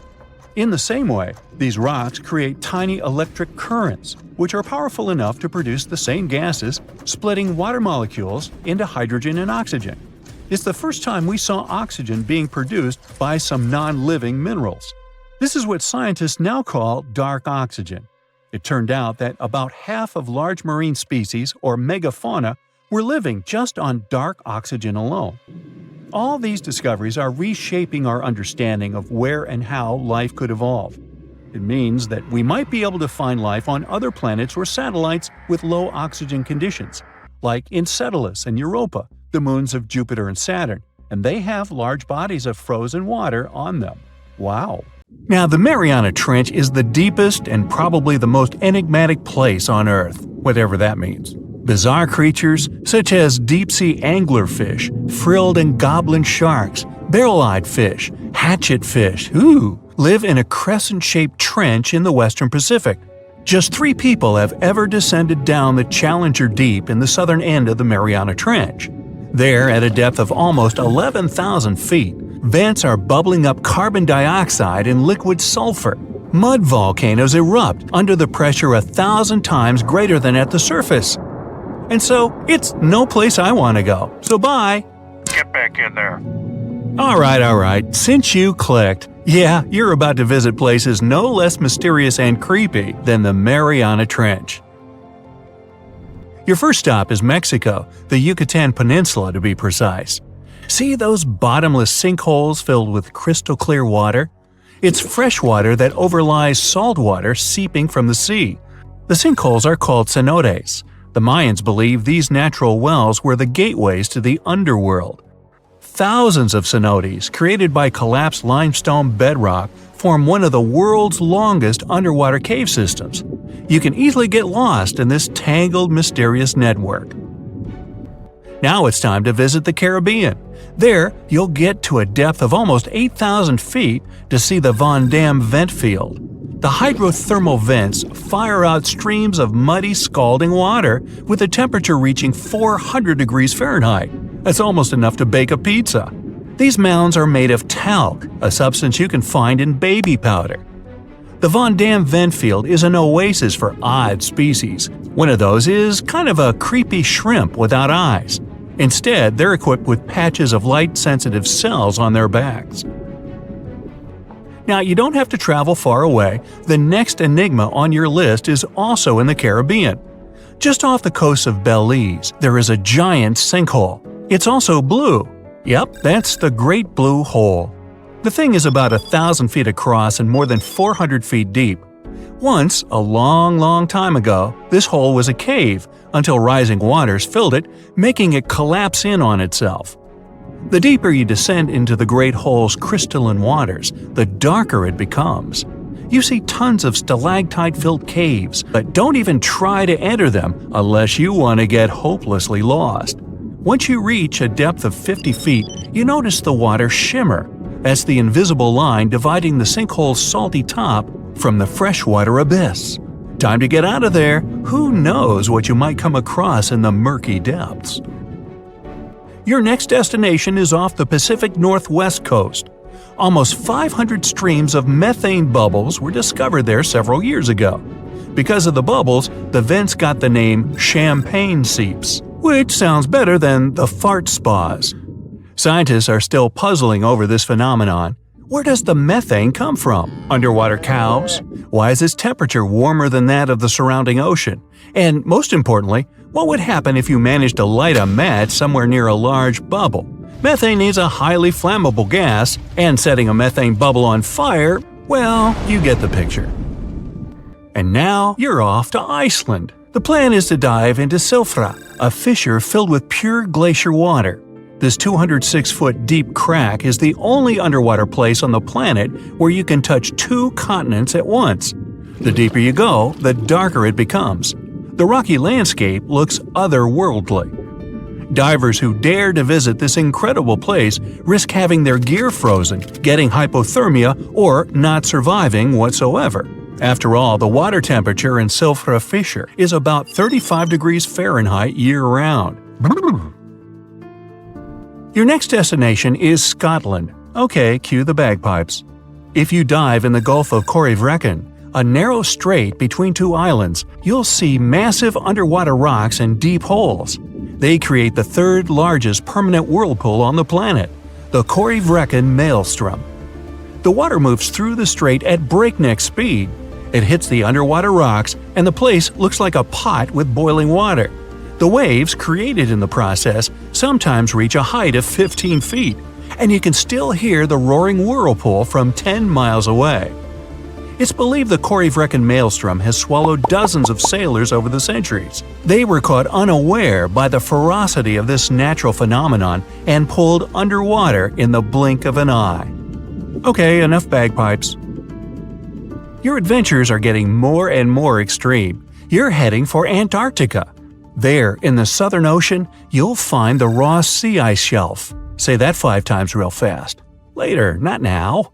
It's roughly the size of Spain, with the ocean underneath containing as much water as the North Sea. Once, scientists drilled all the way down through this enormous chunk of ice.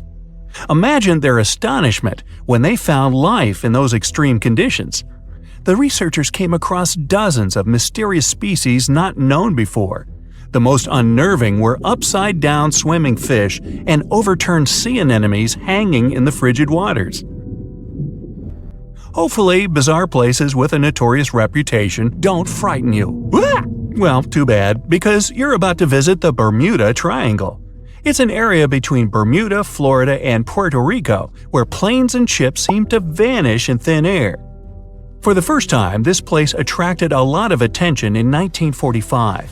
That's when 5 U.S. Navy planes disappeared during training. Before radio contact was lost, the flight leader said, "We're entering white water. Nothing seems right." After that, the planes with 14 men flying them disappeared. Even scarier, a rescue plane with 13 people on board never came back as well. Some people believe the mythical city of Atlantis lies at the bottom of the triangle. They claim its inhabitants use extraterrestrial technologies to sink ships and crash airplanes. Others blame rare and unexplored natural phenomenon, for example, magnetic anomalies, or massive pockets of flammable methane gas. There we go again. Then, if a bolt of lightning ignited a giant methane bubble near a ship or a plane, this could probably make it sink without a trace, except the smell. But methane is found everywhere all over the world, and it never behaves this way. Some experts aren't sure there's a mystery to explain whatsoever.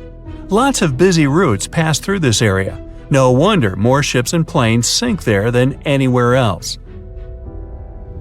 Now, prepare some warm clothes. You're heading for the north again. Your destination is Cape Desolation in Greenland. Nice place. In 2012, Canadian researchers were sampling the water in that area, and their equipment came back to the surface with pieces of coral attached to it. That's how a cold water coral reef was stumbled across. These unique pinkish corals can easily go without sunlight and live in strong currents 3,000 feet below the surface. Another unique spot you can't miss lies between Greenland and Siberia. The Baikal Ridge is the deepest and most remote portion of the global mid-ocean ridge system. In some places, it reaches the depth of more than 3 miles. It's only natural the darkest corners of this underwater world remain unexplored. Fascinating chemical reactions happening at the bottom of the ridge produce hot fluids rich in minerals. They spew, like freshmen at a rush party, from seafloor vents. And since these vents are isolated from the rest of the ocean, they're hot spots for bizarre creatures found nowhere else in the world. Your next stop is just off the coast of Cuba. Circular columns, paved floors, symmetrical stone structures. That's what the Cuban underwater city looks like. What happened there? Why was a large city abandoned at a depth of more than 2,000 feet? Lots of people believe those are the ruins of a long-forgotten civilization. But scientists have their doubts. They claim the lost city is nothing but a natural phenomenon that appeared about 5 million years ago. The disc and donut structures often appear around the areas of the seafloor where natural gases break free. Again with the gases. When you come to visit the Sargasso Sea in the middle of the North Atlantic Ocean, you won't find its shores. Instead, it's surrounded by powerful ocean currents. These are the same currents that turn the sea into a gigantic convention for dense brown seaweed. In the 19th century, a French ship was discovered in the Sargasso Sea. Its sails were set, but not a single crew member was on board. This mysterious disappearance made people believe the seaweed was carnivorous. The Sargasso Sea is indeed a weird place. It's always eerily calm and unnaturally warm, even though it's surrounded by the churning, freezing waters of the Atlantic Ocean. Could one of these bizarre places become a home to the largest marine predator ever, the Megalodon? The giant shark's teeth, some larger than an adult man's hand, have been found pretty much all over the world. But since these creatures preferred warm, shallow waters, they lived along the coastlines of all continents except Antarctica. In other words, it'd be a waste of time to search for the giant predator in the depths of the Mariana Trench, in Greenland, or in Mexican cenotes. But then, could it choose the waters of the Caribbean to hide from the hustle and bustle of the modern world? Don't get your hopes up. There's been no proof the Megalodon does exist these days. It wasn't a shy, elusive animal, and still, no one has seen this shark lurking around recently. Not even near the fart spas.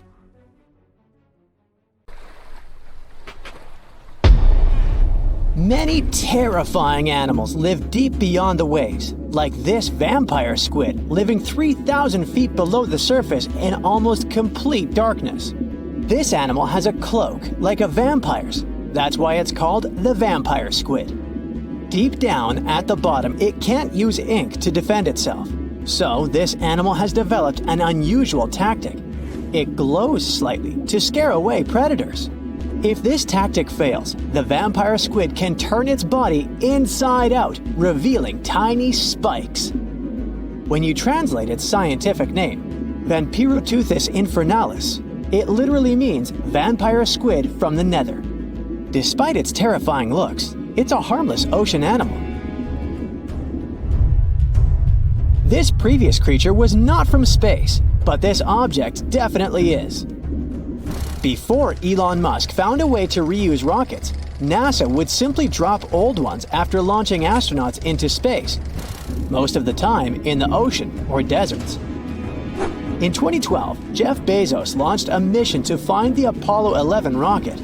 They found it by using sonar, but it was in terrible condition. It was sitting on the bottom of the ocean, not far from the predicted site. They were able to rescue the engine and reconstruct 2 of them.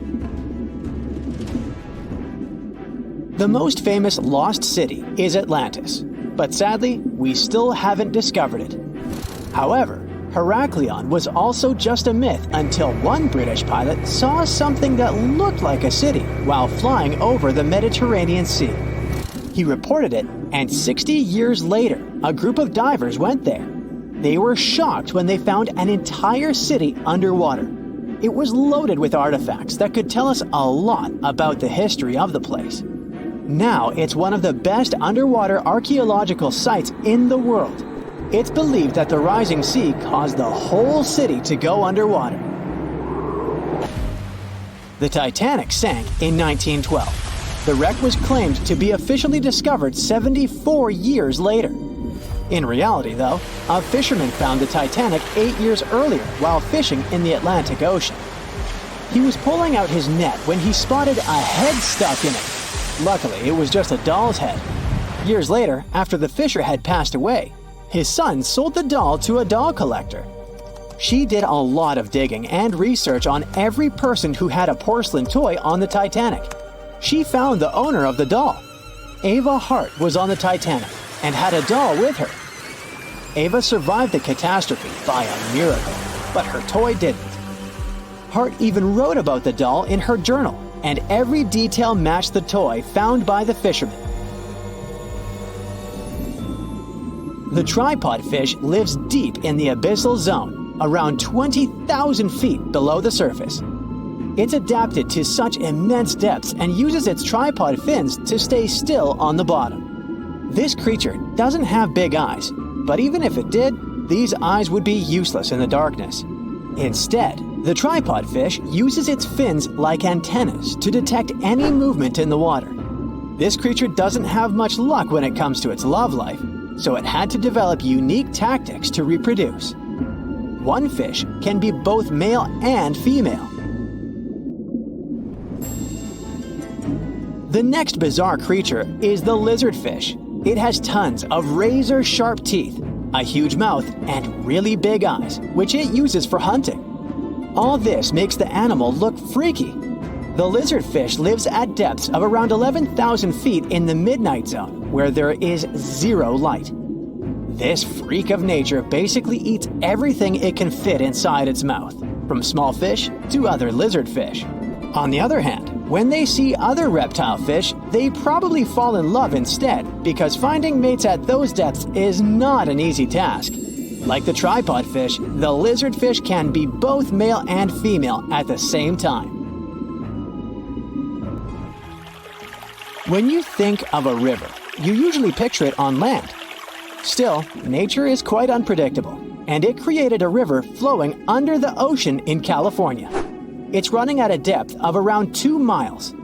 This river has everything that an ordinary river has: sunken logs, trees, and rocks.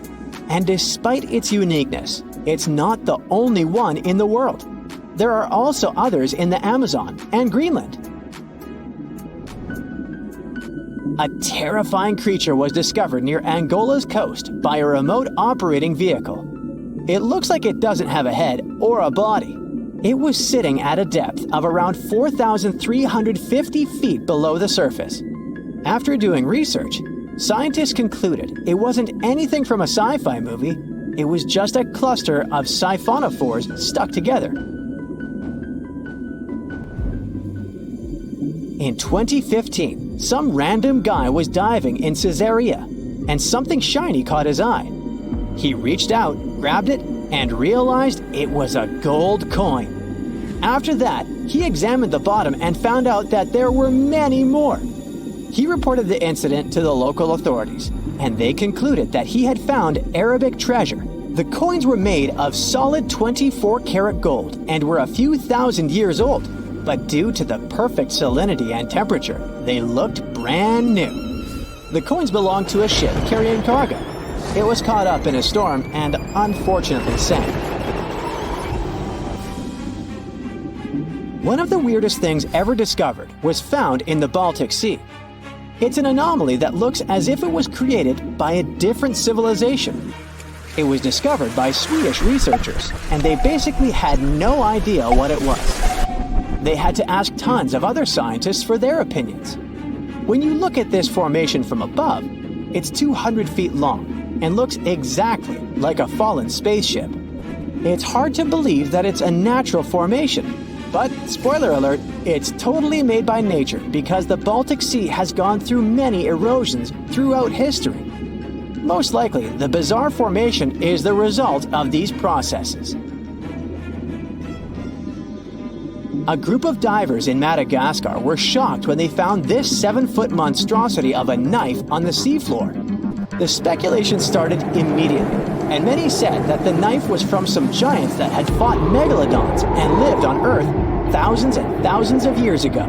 That could make a nice story, but the knife is most likely a movie prop that was lost at sea. One of the ocean's most bizarre animals is the frilled shark.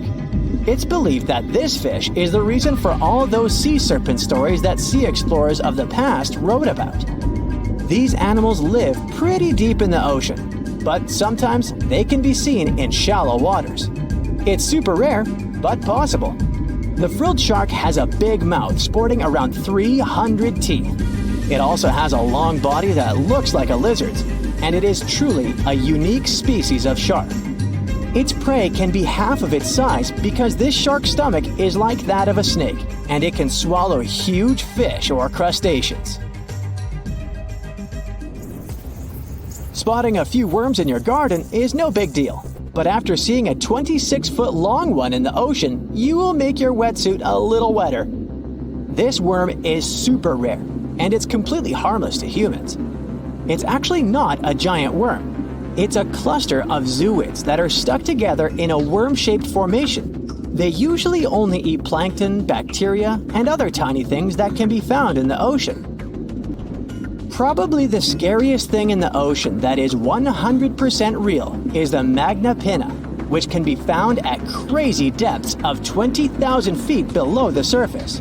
This monster looks like an underwater Slender Man, but it's just a squid with really long tentacles that can reach a terrifying size of 8 feet. This guy has only been seen a few times, and basically, we don't know much about this creature so far. Wanna high-five a sea creature? Well, put your hand up for the Tasmanian red handfish. This fish doesn't swim like a fish. It walks. It uses its flipper-like hands to stroll around on the ocean floor. These bottom walkers are disturbed by swimmers and boats a lot. Some people even want to take them home as pets. I think it's better to just give them a wave and swim on by. The vampire squid. Its species name is Vampiroteuthis infernalis, which translates to vampire squid from hell. Oh yes, this vampire squid means to terrify everyone with its name. Its dark red color, its spikes at the bottom, and the scary fact that it can basically turn itself inside out. The vampire squid loves putting on a good show, but it's as harmless as a kitten is to humans. It's as if Dracula scared the pants off you, but he didn't have blood-sucking fangs. The vampire squid feeds on food particles from plants and animal matter floating near the ocean's surface. Since they're not predators, they need good defensive strategies, and their vampiric look is designed to ward off large creatures who want to eat them.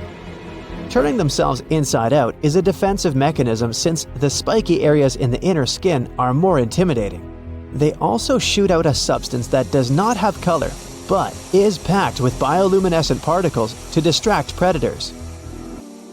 The vaquita. Going out on a boat off the coast of Mexico sounds like the perfect vacation. The sun, the blue water, the most endangered sea creature. Wait, what? The vaquita isn't dangerous, but don't expect it to stick around to say hello or sign any autographs. It's incredibly shy. This little cow, that's what it means in Spanish, is one tiny sea mammal. With those black markings around its eyes, it looks more like a sea panda to me. Seeing one should make you feel very special. They're on the brink of extinction, mostly because they got caught by accident in fishing nets. It's estimated that there's only 10 left in the wild. The blue dragon. This little creature looks like something out of a kid's fantasy movie. It's called the blue glaucus, casually referred to as the blue dragon or blue angel. It can be found in many places, the Atlantic, Pacific, and Indian Oceans. It's kind of a mollusk and it only grows to be about an inch long. What you think is the back is actually the mollusk's bright underbelly. It regularly floats on its back so that its blue colors help it camouflage with the water's waves. The blue dragon isn't just pretty, it's also smart. It usually feasts on Portuguese man-o'-wars, also known as Physalia physalis. The blue dragon stores their stinging cells for later use, in essence, stealing their defensive mechanisms. When the blue dragon is threatened, it releases those stinging cells it stored, directing them at an enemy to sting them with more power than the Portuguese man-o'-war would have been capable of. As they can store a huge amount of stinging cells, they can be a threat to humans. So, if you find one, don't pick it up. It's best to admire it from a distance. The barrel-eye fish. If you ever wanted to have Superman's X-ray vision, looking at the barrel-eye fish will make you feel like you gained that superpower at some point in your life without even realizing it. The barrel eye has a transparent head, so you can see how their eyes and brain look inside. This magnificent creature lives in the deep sea. This is the lowest level of the ocean, where strange creatures roam in near-freezing temperatures and constant darkness. They're exposed to water's pressure that's almost 1,000 times that of the surface. If the idea of the deep sea sends a shiver down your spine, stay tuned to learn about another of its creatures later on. The barrel-eye fish can be found in the Atlantic, Pacific, and Indian Oceans. You might be wondering, why oh why would a fish have a see-through head? And that would be a fair question. Since the species was discovered in 1939, it was believed that the fish's eyes were set to see straight ahead and couldn't move. So it was assumed that they had tunnel vision. Scientists Bruce Robinson and Kim Reisenbichler from the Monterey Bay Aquarium Research Institute recently discovered that the fish can move its eyes vertically to see through the top of its translucent head, thus noticing if there are predators or prey nearby. The transparent head also allows more light to enter so they can detect prey better. It's believed that the barrel-eye fish eats jellyfish and small fish species. If you dive in the ocean at night, you might be lucky enough to see how orange ball corallomorph blooms in the dark. But make sure to be quick because as soon as you turn on your flashlight to take a good look, it will retract its tubes back into itself. The Megalodon. The whale shark isn't the biggest shark known to humans. If the entire shark species were a kingdom, the prehistoric Megalodon would be the ruler of the sea. Megalodon roamed the ocean a long time ago. About 15.9 to 2.6 million years back between the early Miocene and late Pliocene eras. While they've long been extinct, people are still amazed to learn about these gigantic sea beasts. Megalodon could reach anywhere between 45 feet to 60 feet in length with jaws more than 6 feet wide. A fossil of a tooth that once belonged to a megalodon measured at 7 inches. Needless to say, I'm pretty stoked that these guys have long been extinct. But there's still some adventurers out there hoping to meet this monster one day. The Dumbo octopus. This adorable creature, or creepy creature, or however you want to see it, is officially called Grimpoteuthis. More casually, it's referred to as the Dumbo octopus, named after the Disney character. Though Dumbo, the elephant, not the octopus, was teased for his big ears, it's highly unlikely that this adorable octopus gets teased by its water neighbors. They are the deepest living octopuses, living in the deep sea, and you know how scary that place is. They're only about 8 inches tall and spend their days hovering just above the seafloor eating snails, worms, and other food they find in the current or near ocean vents. There are nearly 17 species of Dumbo octopus, and they all have differences in height, color, and body parts. If you can't get enough strange animals, you'll be glad to learn that the deep sea has barely been explored by humans. So, keep an eye out. There are bound to be more fascinating animals discovered in the deep in the future. The sea angel. These creatures might look and sound pretty cute, but their diet is far from sunshine and lollipops. Their favorite food are sea butterflies. They lay mucus traps for them and wait in ambush. The squat anemone shrimp. This shrimp is tiny, only 0.5 inches. It's also known as a dancer shrimp because of its peculiar behavior. When agitated, it raises its bottom above its head and does a little dance. Divers also say it readily jumps on their hands and cleans them. The coconut crab. This guy may look pretty creepy, especially when the sun goes down. Mature coconut crabs are around 3 feet in length. Their preferred foods are coconuts, but they can also hunt down lizards and even large birds. The slender snipe eel. Slender snipe eel is a slim and long creature that's still a mystery for marine scientists. It's 4 feet long and it has at least 750 bones in its spine, which is much more than any other animal in the world. The sea pen. Sea pen is 7 feet long and it has a lot of varieties, but most of them look indeed like a pen or a quill. The similarity is even more striking when the animal has a water-filled bulb that anchors it to the floor. The Persian carpet flatworm. This creature looks indeed like a carpet, despite being very small by comparison. It's only 4 inches long, able to become both male and female. It doesn't really mate with other flatworms. Rather, it fights them for the right to bear posterity. The flamingo-tongued sea snails. Tourists love these extraordinary snails for their pretty colors, thinking it's a shell, but in fact, the shell is quite dull and hidden underneath colorful soft tissues. They eat softer, toxic parts of corals and store their toxins to protect themselves. It was the largest fish our Earth had ever seen, and its bite was strong enough to crush a car. The largest of its teeth found was the length of a remote control. It consumed about 2,500 pounds of food a day. That's like 3,300 cans of tuna for you.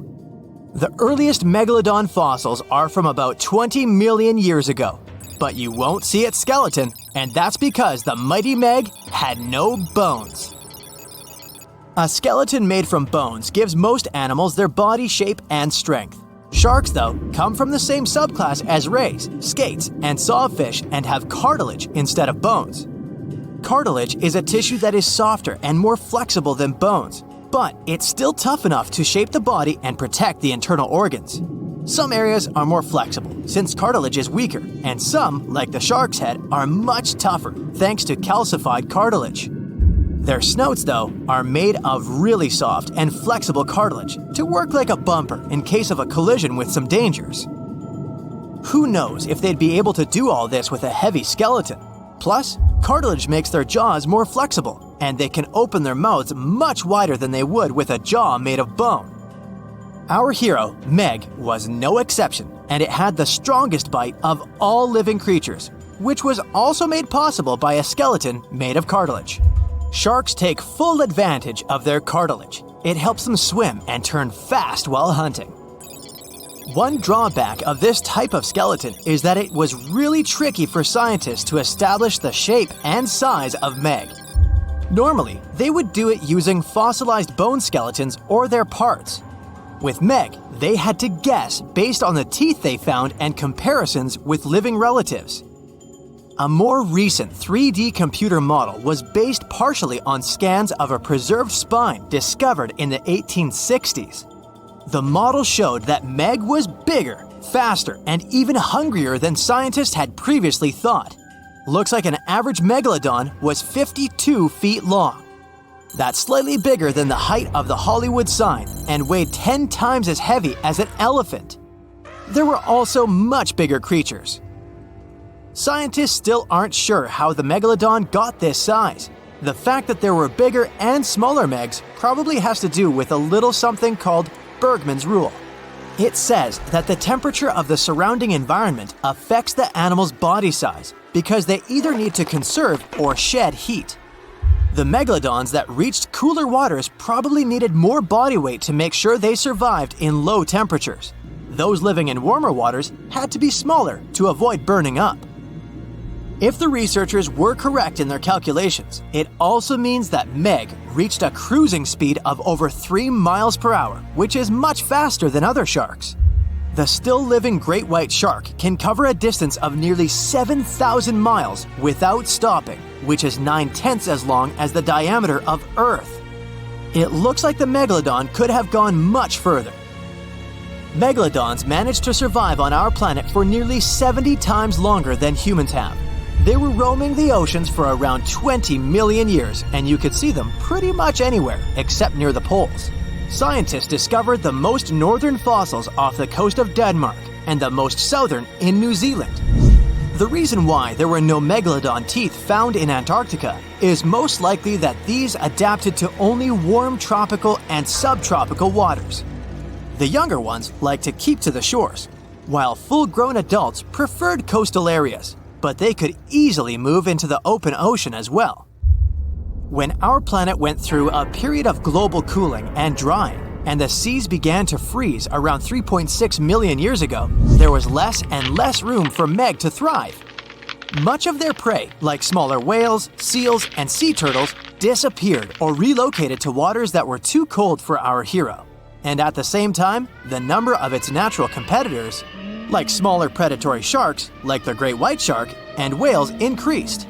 This shifting food chain dynamics could have been even more dangerous for the Meg than the cold ocean water. You're used to seeing them on the big screen as heartless monsters, but these huge sharks were actually loving and caring family guys. Scientists discovered several megalodon nursery areas in Florida, Maryland, Panama, and off the coast of Spain. It looks like they gave birth to their young in shallow water environments. Then, little Megs would stay there with adults protecting and raising them until they were ready to fight off predators. The mighty Meg had 276 teeth in 5 rows in its mouth. Similar to other sharks, it was fast in replacing its worn-out or lost teeth. With 4 or 5 rows of teeth in its mouth, it basically acted like a conveyor belt, able to grow back damaged or missing teeth. This means that an adult megalodon probably would have grown several thousand teeth throughout its lifetime. Although the great white shark is often mentioned as Meg's closest relative, they'd hardly be distant cousins. The ancestors of today's great white existed at the same time as the Meg, but they weren't best friends and even rivaled each other. The great white shark wouldn't win in a head-to-head fight with a Meg, but it was a better hunter using its smaller size and agility to snap up the giant's prey quickly. This only left the bigger fish and whales for the Meg, but its food supplies began to run out as the whales swam to the cooler new seas. Rather than a great white, the megalodon is more like a modern bull shark. It had a short snout, a flat lower jaw, and huge pectoral fins to support its massive weight and size. We also speak of Meg as an extinct giant, but can we be 100% sure it isn't hiding somewhere as we speak? After all, we've only explored 5% of our oceans altogether. The Mariana Trench is the deepest oceanic trench on Earth, and you could dip the whole of Mount Everest in its deepest part, and over a mile of it would still be above the surface. If a megalodon or two needed a place to hide, that would be the perfect spot. It wouldn't be the coziest place to live, though, with its cold water and total darkness. Plus, the pressure there is 1,000 times stronger than at sea level. So, if a Meg really were hiding down there, it would have serious issues with its teeth, because calcium would dissolve under that pressure. To survive here, it would also need to learn to navigate in complete darkness. That means it would have either become bioluminescent or evolve to grow massive eyes like the giant squid. If the Meg were still around and true to its dietary choices, it would have to eat smaller fish, and that would be a problem for us humans. Especially those of us who love fish, that is. And the ocean isn't cooling down these days. The megalodon would love its temperature and would thrive and reproduce faster than ever. Those giants would create some massive problems for cargo ships and cruising vessels. In case you're now scared at the thought of meeting a megalodon, relax. Most scientists don't think it's possible because of our hero's size. Most foods that megalodons like to eat live in shallow ocean areas and not in the deep, deep sea. Meg would need to come up for dinner every now and then, and it's kinda hard to miss a creature this big. They're both giant prehistoric creatures to us, but the megalodons and the dinosaurs never actually coexisted. The dinosaurs probably died out about 66 million years ago. Megalodons seem to have appeared a bit later. There is a place deep in the ocean where pressure is 1,000 times stronger than that we're used to at the surface. This force is enough to turn an unprotected human into dust instantly. Well, maybe more like mud. Anyway, that's why explorers need some serious preparation and equipment to survive in such extreme conditions down in the Mariana Trench. It is as wide as 20 national malls in Washington, D.C., and about 1/5 as long as the diameter of Earth. People who went all the way down describe it as a chilly, quiet, and very peaceful place. They saw a bright blanket of red and yellow rocky outcrops, and there was a whole variety of unique, small, translucent animals. The popular myth is that more people have gone to the moon than to this deepest place on Earth is not true, though. In total, 24 humans flew to the moon, and at least 27 brave souls dove down to the Mariana Trench. Most of them were explorers and not proper scientists. They just go there for the thrills and also to collect video evidence of different wildlife, geological formations, and human-made objects. Humans started traveling around space and into the ocean depths at around the same time.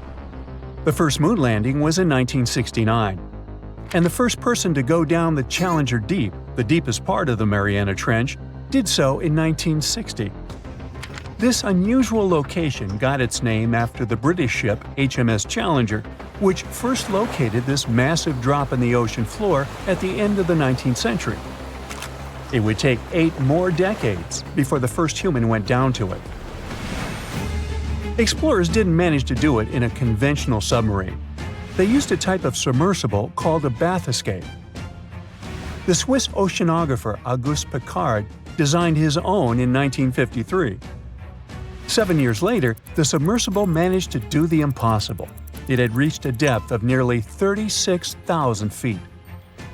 But what explorers saw was merely a fraction of the trench's full size.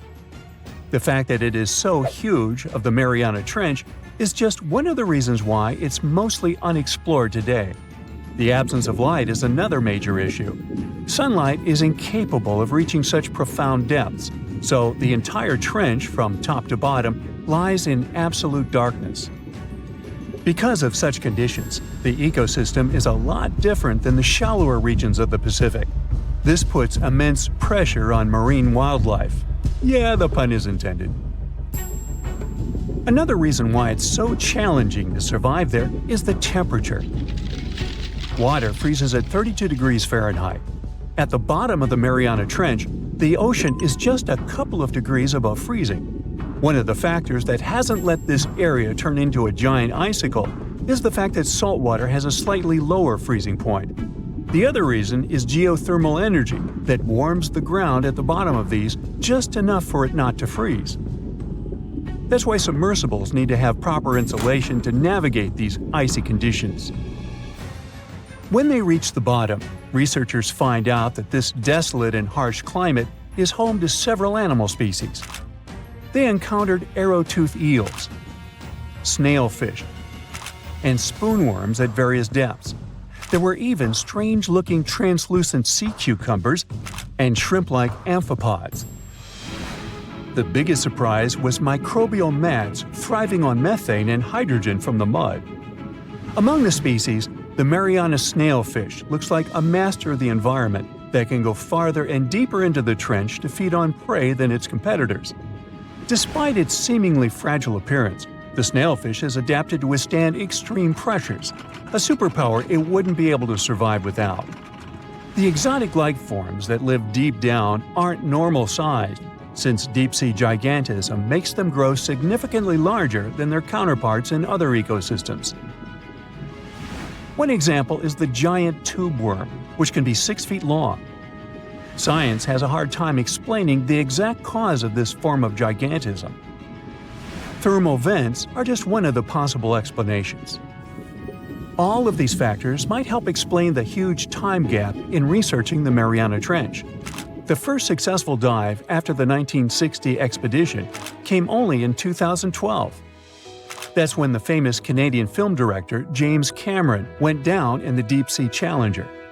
Because few scientists have gone that deep before or after Cameron, there is no map of the deepest point on our planet. We know very little about the oceans that cover 2/3 of the Earth's surface. Researchers have mapped out only 5% of them so far.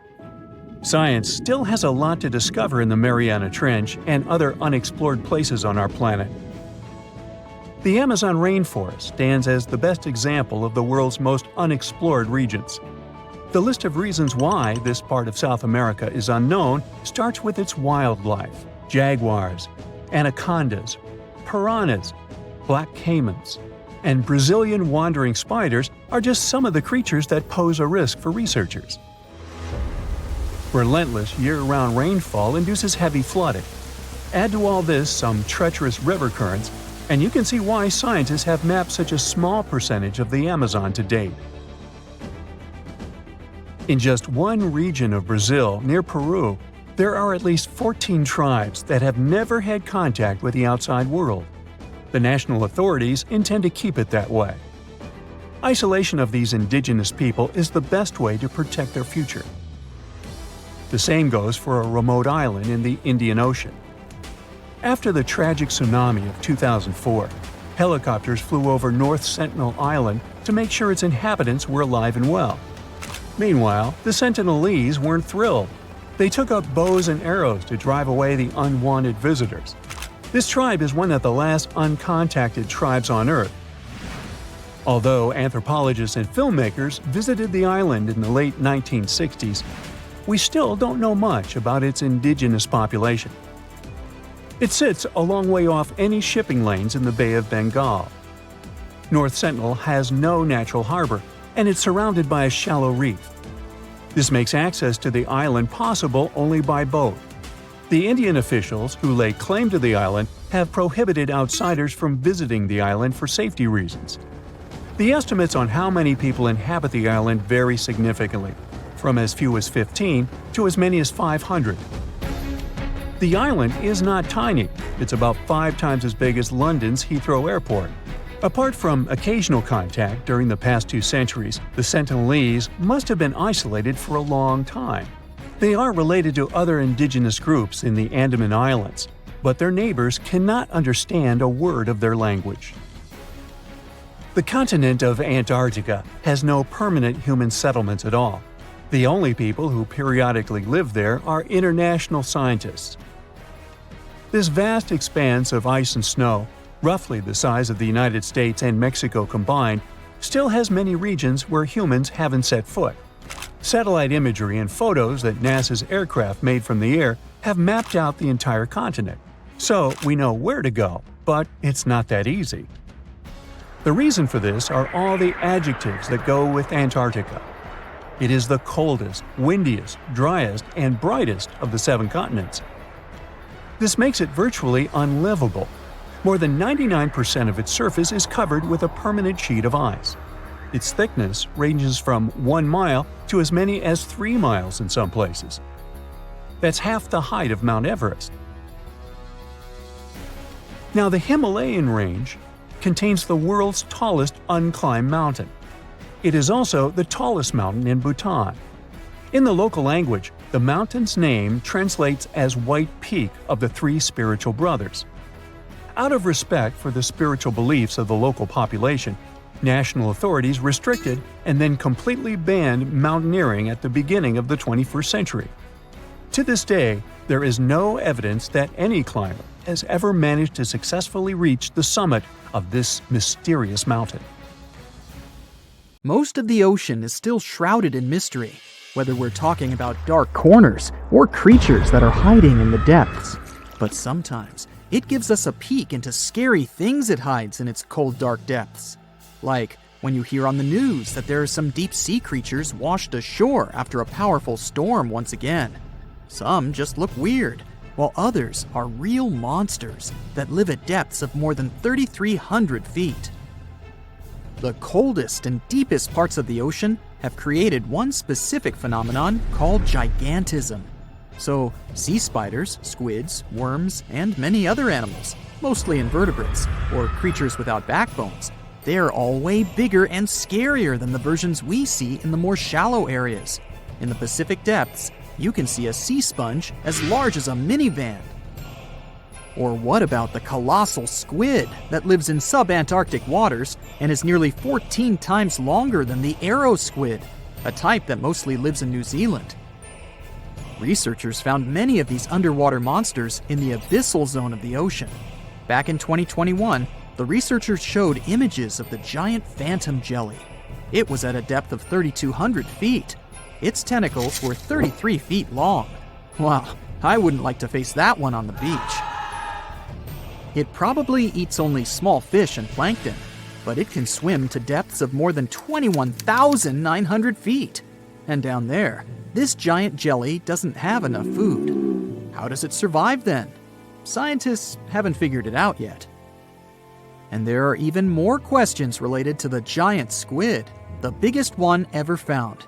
This monster is 43 feet long, with a weight of nearly a ton. Imagine if those tentacles would grab your car, or something like that. They would smash it like it was a toy. There's no light in the abyssal zone.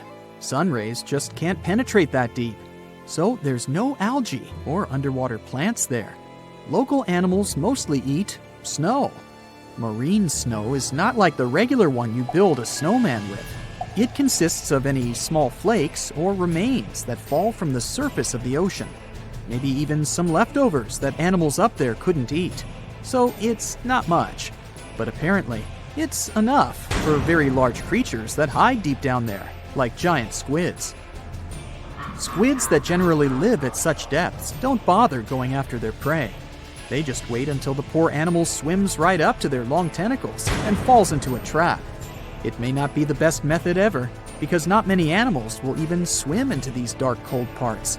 But it's the method that saves energy. A giant squid eats only 1 ounce of fish daily, which is approximately 45 calories. That's nearly 50 times fewer calories than an average person should eat per day. So when a squid gets 1 fish, it saves it for a couple of days. I hope giant squids won't get the idea to go to the surface and look for food when there's not enough of it in the abyssal zone. And I hope even more that giant Greenland sharks won't get that same idea. You can find them at depths of up to 7,200 feet. They're twice as slow as we usually walk. They swim at a speed of 1.12 feet per second. Their slowness is part of the energy-saving mechanism that creatures down there need to survive. But they can speed up in the form of short bursts when they need to catch prey. But they kinda change their diet from predator to scavenger, considering their environment. There will be more leftovers falling from the surface than animals to go after. Greenland sharks grow just 0.4 inches per year, and they're mostly 20 feet long, which means they live for a very long time, sometimes up to 400 years.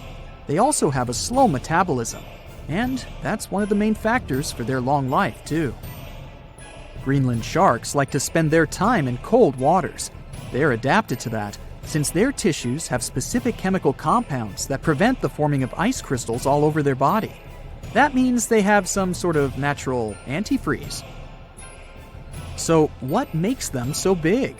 Scientists are still not sure, but some theories try to explain it. There's this thing called Kleiber's rule that says bigger animals tend to be more efficient. Just take a small fish and compare it to a whale with a mass hundreds of times bigger. The whale has a greater metabolism. It conserves energy more efficiently and loses less of it to the surroundings through heat. Moving on, bigger animals can ingest bigger prey. They're more likely to go through tough issues in their environment or defend themselves from predators going after them. Also, the body gets bigger when temperatures are lower. The Greenland shark is a perfect example. So are giant sea spiders. Sea spiders are generally common, and you find some very small ones at 0.04 inches. But in deeper parts of the Antarctic, they become 3-foot-long giants. They grow so big because the cold water has more oxygen. That way, more of it diffuses into the animal's body, and that allows it to grow bigger. Yeah, both as a creature and a nightmare. And how about this giant tube worm?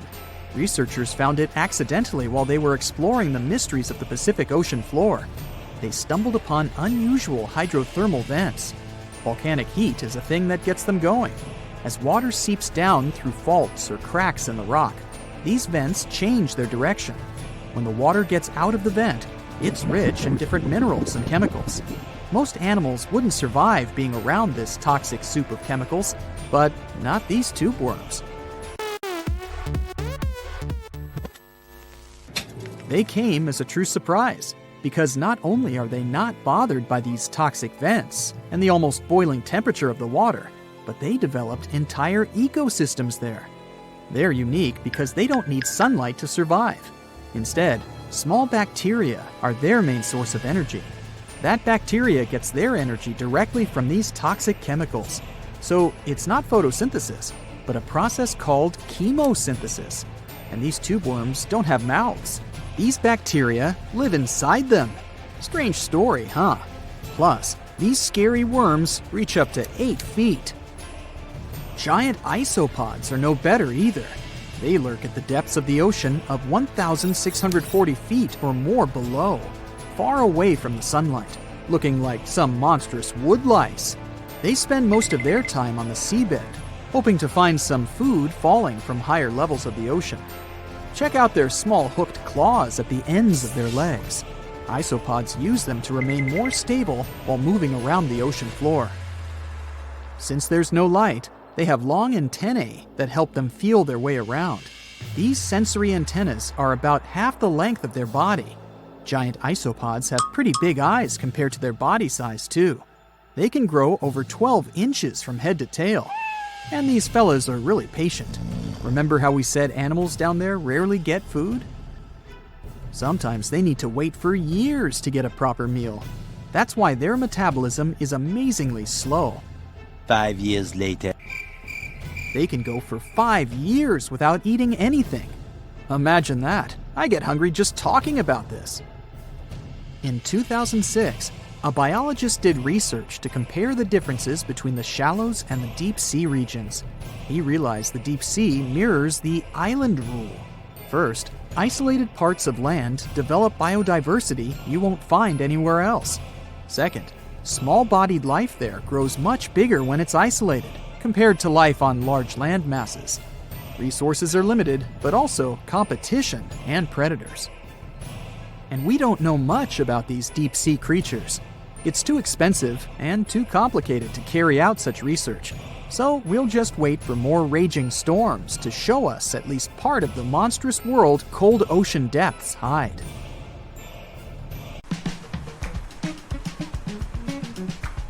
Can you swim? Good. Because you're going on a journey to the deepest point of the Pacific Ocean. Now, put on your flippers. The very bottom of the Mariana Trench is awaiting. Now, get in the water. Really, come on. All right. 1 foot underwater. That's the depth you can swim with no special gear like a mask. Hey, look, must be some tourists. Or whales. 10 feet underwater. That's a little deeper than the public pools and beaches around the United States. You can see colorful fish and even phytoplankton that feed on the sun's rays. 26 feet down. This is the depth at which the foundations of the floating city of Venice in Italy stand. Builders laid columns at that depth on which they later built houses and streets. 30 feet underwater. You start to feel a lot of pressure. When you're on the surface, you're under atmospheric pressure, 15 pounds per square inch. But here, at 30 feet, that pressure is doubled. All the air pockets in your body, like your lungs or ears, begin to compress from this pressure, giving you discomfort. But no worries, your organs are soft and elastic, so you can keep diving. 40 feet underwater. Oops, you're running out of air. An average person can hold their breath for 30 to 90 seconds. The current record is an incredible 24 minutes and 37 seconds. Gasp. Okay, you'll need some diving equipment to continue your descent. There you go. Thank you very much. Tourists dive to this depth to look at reefs and corals. You don't need special skills for that, but you can't dive any deeper without training or a license. 45 feet down. Be careful. There's sharks swimming here looking for food, like you. Sometimes tourists descend to this depth in a safe cage to see the sharks up close. You're better off staying away from these predators and not attracting their attention. So make sure you're not wearing any bright and shiny jewelry. Sharks love that kind of thing. 62 feet underwater. You could see the Aquarius Reef Base Lab in Florida at this depth, if you were in Florida. It's really an entire building with rooms for exploring the seafloor, accessible through a hatch. 105 feet down. You see a strange bell hanging from a chain. People used to use these things for deep diving about 400 years ago. They'd lower a bell on chains with divers inside from a ship. There was enough air inside the bell for them to breathe. That way, they could explore sunken ships with treasures. 140 feet. At this depth, you could find an entire sunken city in Qianda Lake, China. You can still see streets, houses, and temples there. 330 feet. Whoa! You almost hit a huge blue whale. How could you miss it? These guys, the size of 2 train cars, usually dive to that depth. Shh! Let's listen to them sing for a while. It's beautiful. Now, let's keep going. 660 feet. This is where most of the ocean life ends. Sun rays hardly penetrate any deeper into the water. Everything below are unusual fish like this angler. They have such an unusual appearance because they have to adapt to the high pressure here. 702 feet underwater. This is the last mark where you'd see a human without diving equipment. This man holds the title of the deepest man on Earth, and he's the only one who has managed to get to this depth. The water pressure on his body here was 20 times greater than that on the surface. 985 feet. Ooh, what was that sound? Whoa, that's a submarine. That's the maximum depth they can dive to. Some of them can reach speeds of 26 miles per hour. Fun fact, an ostrich can run twice as fast, but she can't swim. 1,090 feet. Say bye to this scuba diver. You won't see them any deeper than this. The world record was set in the Red Sea. It only took the diver 12 minutes to reach this depth, but it took him a whole 15 hours to return to the surface to avoid decompression sickness. So now you get an atmospheric deep diving suit. It's completely sealed, and you won't feel the insane water pressure on your body in it. 1,454 feet. If you stuck the Empire State Building in the water, its tip would be here, and all the carpet inside of it would be wet. 2,300 feet down. The water pressure here is 70 times greater than on the surface. The flexible plastic parts of your suit can't withstand that kind of pressure. So here's some urgent delivery. It's an ultra-deep submersible. Now you can continue your dive all the way down. 2,717 feet. Here you'd see the tip of the tallest building on Earth, the Burj Khalifa. Alright, who's sinking all the tall buildings around here? 5,387 feet. This is the depth of one of the oldest and deepest lakes in the world, Lake Baikal. Its area is slightly larger than the entire country of Belgium. 8,040 feet. That's the record depth the Perdido oil platform reaches in the Gulf of Mexico, and its above-water part with 3 decks is almost as high as the Eiffel Tower. 11,962 feet. This is the average depth of the Atlantic Ocean. You can see a huge tube as wide as a giraffe's neck, and it just seems to be endless. True, this cable connected Europe and North America and used to serve for telegraph communications. 12,303 feet underwater. Suddenly, in the darkness, you see the outline of a ship. No way! That's the Titanic itself. The intense water pressure would crush a person at this depth, so you can only dive down to the Titanic in a submarine. 13,123 feet. Whoa! Here would be the end of the deepest mine in the world, Imponen Gold Mine in Africa. But you still have deeper places to go. Let's speed up. 20,000 feet. Here you can see the deepest debris of an old ship. The USS Johnson sank more than 70 years ago. You can still clearly see the number 557 on its bow. 26,200 feet. Here, in this total darkness, you'll find the deepest fish in the world, the Mariana snailfish. They're as long as a domestic kitten and have almost transparent skin. Their eyes are poorly developed for vision because the sunlight never reaches this deep. 29,030 feet.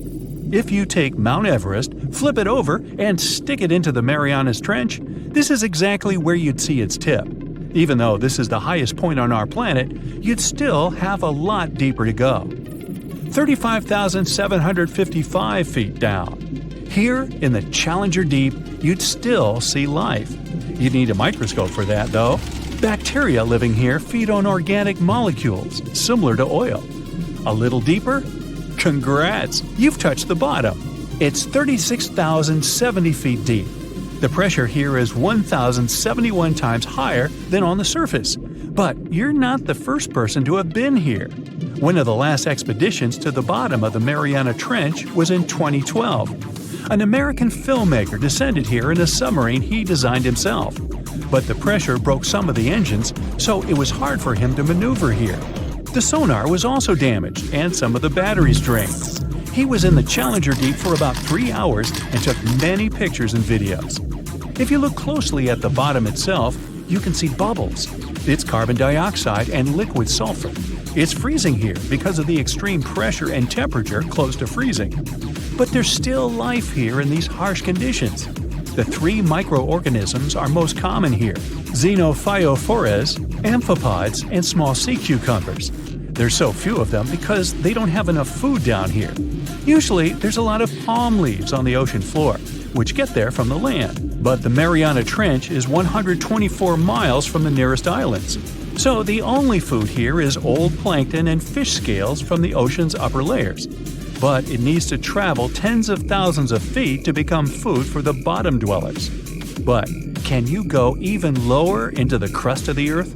Well then, you'll need to unleash your giant drill and fire up the jet engines. You're pushing another 36 miles through the Earth's crust, and here is its edge. You've entered the upper mantle. It's an ocean of hot lava, 1,800 miles deep. You have to literally swim through this, reaching the outer core, another 1,400 miles deep.